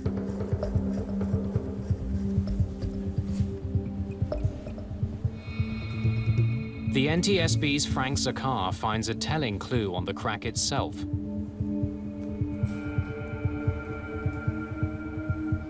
When I looked at the fracture surface, I found that this one specific area was covered with aluminum oxide, pretty much similar to rust on a car. Years of exposure to oxygen changes the color of metal. The discoloration tells investigators that this particular crack at the rear of the airplane has been there for a very long time. Then, when the doubler is finally removed, investigators get a look at the aluminium skin underneath. They're intrigued by what they see. When we disassembled the doubler plate from the skin, we noticed that there were some fairly long gouge marks. This is beyond the kind of damage a doubler is meant to patch. That was an aha moment that we might have something here. The search of the plane's documents also pays off. The records contain a very short reference to a mishap 22 years earlier. when this plane was only 6 months old. Speed is low, sir. Watch it. Its tail scraped the runway while landing. Did you feel that? It happens when a plane lands or takes off at too steep an angle. It's called a tail strike. Dynasty 009, Hong Kong Tower. We observed smoke and sparks from your tail on landing. Roger, Hong Kong Tower. We'll have that looked at. Tail strike, sir. I better log that.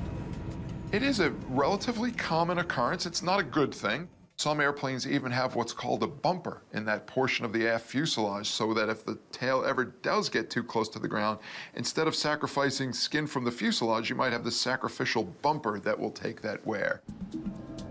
Tail strike damage is routinely repaired. Investigators want to know how China Airlines went about fixing the plane. They can only find a brief mention of the repairs that were done in the plane's logbook. That's all there is? That's all we could find. There's not a lot of detail in China Airlines records. China Airlines indicating they could not find any of those documents. And when we started looking for it, we could not find any. And they said they probably got lost.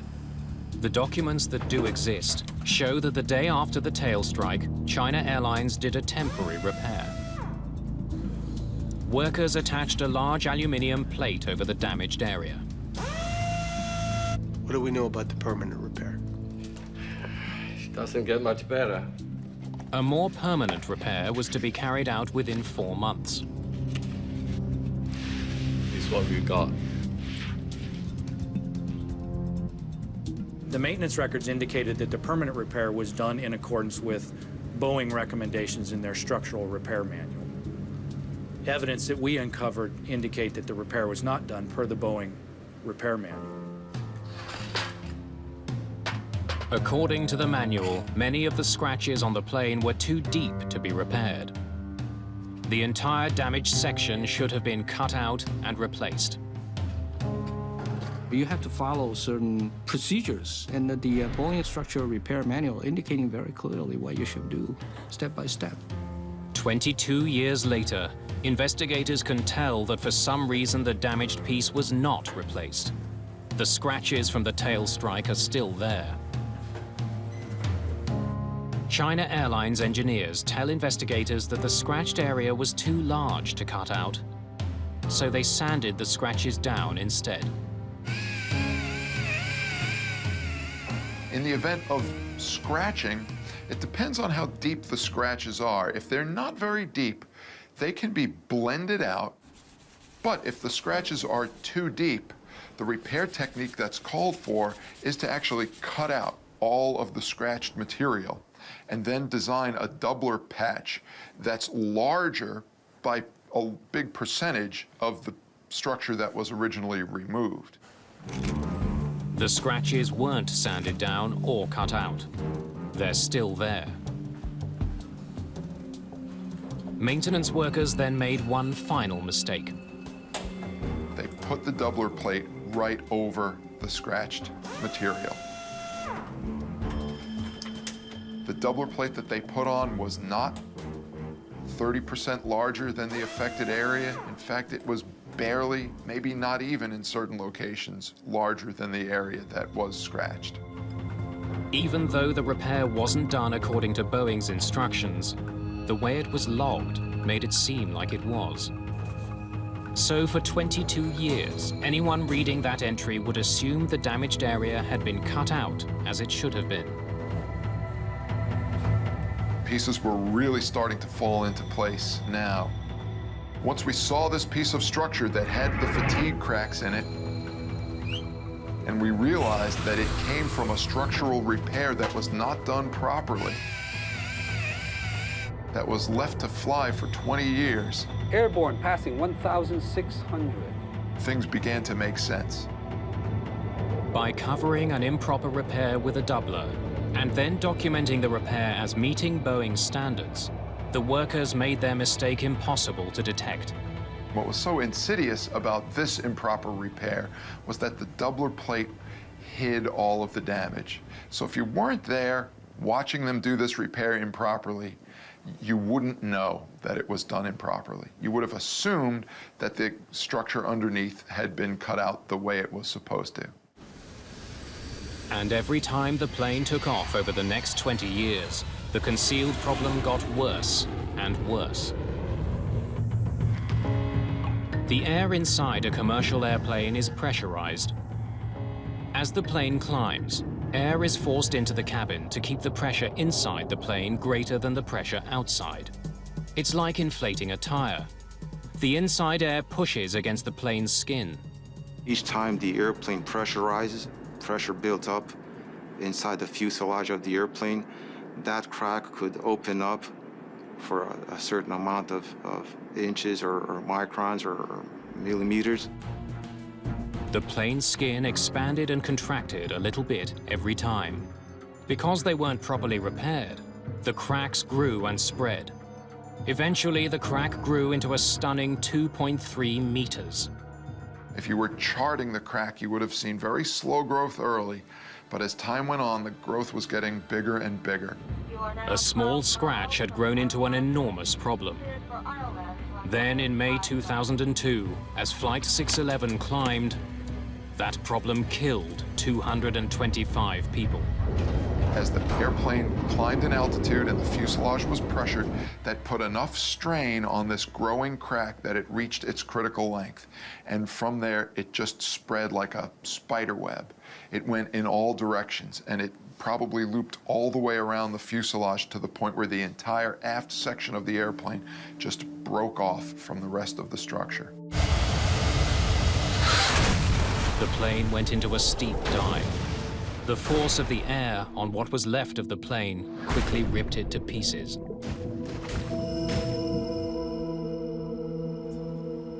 Investigators know that an unseen crack caused Flight 611 to break apart. They now discover that China Airlines came heartbreakingly close to finding that crack and saving 225 lives.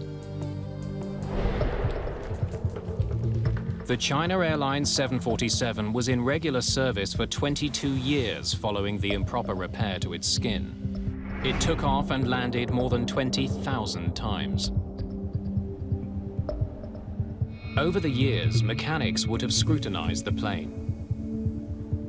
There's regular inspections per the Boeing maintenance program that have to be performed on the airplane. But the massive crack forming at the rear of the plane was never detected. Another accident in another country almost led China Airlines to discover the hidden damage. In 1988, the roof peeled off an aging Boeing 737 owned by Aloha Airlines. As a result of that incident, the Federal Aviation Administration laid out an inspection procedure for older planes. Airlines around the world were forced to inspect their planes much more diligently for corrosion and cracks. The regulation called for airlines to reevaluate all existing repairs to a plane's structure. Indications on this airplane were that if they had looked at the maintenance records and compared it to the repair, they would have had to remove the repair and redo it. China Airlines took the first steps of the new procedure in 2001, a year before the accident. The airline identified and photographed 31 different doublers on the 747, including the one over the catastrophic crack. Those pictures show investigators that China Airlines overlooked a vital clue that could have warned them of the looming danger. We examined the photographs that China Airlines took of the repair and noticed that there was some issues that may have warranted further investigation. Investigators see a dark brown stain on the outside of the plane. It's the same mysterious staining that led Frank Zakar to suspect there was a hole behind the doubler when he first saw it on the pier. So why hadn't this stain raised alarms before the crash? For years, passengers on China Airlines' doomed 747 were allowed to smoke. They filled the pressurized air with nicotine. The smoke was being forced out through the crack at the rear of the plane. Over time, that smoke left a nicotine stain on the outside of the plane. It was very vivid. Any experienced maintenance engineer be able to spot it right immediately. Smoking hadn't been allowed on China Airlines for 7 years before the crash. It tells investigators that the crack in the plane had been there for at least that long. But instead of investigating the source of the staining, we need to conduct the new inspection when we do our next major check. China Airlines scheduled the second part of the FAA's procedure, a detailed inspection of the repaired areas. And that would be the 7C check, currently scheduled for November the 2nd, 2002. But the 747 never made it to November 2nd, 2002. It came apart over the Taiwan Strait 5 months before the inspection that would have undoubtedly uncovered its hidden flaw. Investigators want to prevent a similar accident from ever happening again. They recommend that aviation agencies around the world immediately inspect repairs for any possible hidden damage. We were no longer going to accept just a quick write-up that the repair was done properly. If the repair didn't have all the necessary documentation to allow us to know it was done properly, we were requiring operators to take doubler plates off and do a visual inspection of the structure underneath. The National Transportation Safety Board issues its own recommendations. The board asks that maintenance personnel be warned of the consequences of hiding the kind of damage that could lead to the structural failure of an airplane. The moral of this story is that the repair has to be done properly. As a mechanic, when you're doing work on an airplane, you're not thinking about the people who might be flying on that fuselage 20 years from now, but their safety depends on you doing the repair properly. China Airlines has revised the way its fleet is inspected and maintained. Its safety record has improved dramatically since the crash of Flight 611. Investigators also proposed the development of new tools that would allow mechanics to detect damage behind a doubler. Such tools are being used today. Boeing developed a non-destructive procedure that can find cracks in the fuselage underneath the doubler. That device uses ultrasound, sound waves that travel through metal. It can reveal damage underneath a doubler. It's the same technology that allows doctors to observe a fetus while it's still inside the womb. The device would have been able to detect the crack behind Flight 611's doubler plate. But the technology has some limitations. A great number of hours are required just to do one specific area of the airplane, but the technology is getting better. The problems that led to the China Airlines disaster are not going away. Planes the world over are getting older. And older planes need to be more thoroughly inspected for cracks.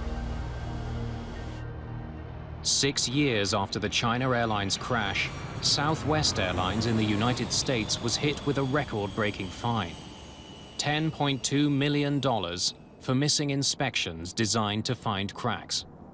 The finding of Southwest brings back into focus how important it is to do maintenance properly on an airplane. A proper program of maintenance and inspections can be costly. But as China Airlines showed, the price of not maintaining aging planes is even costlier.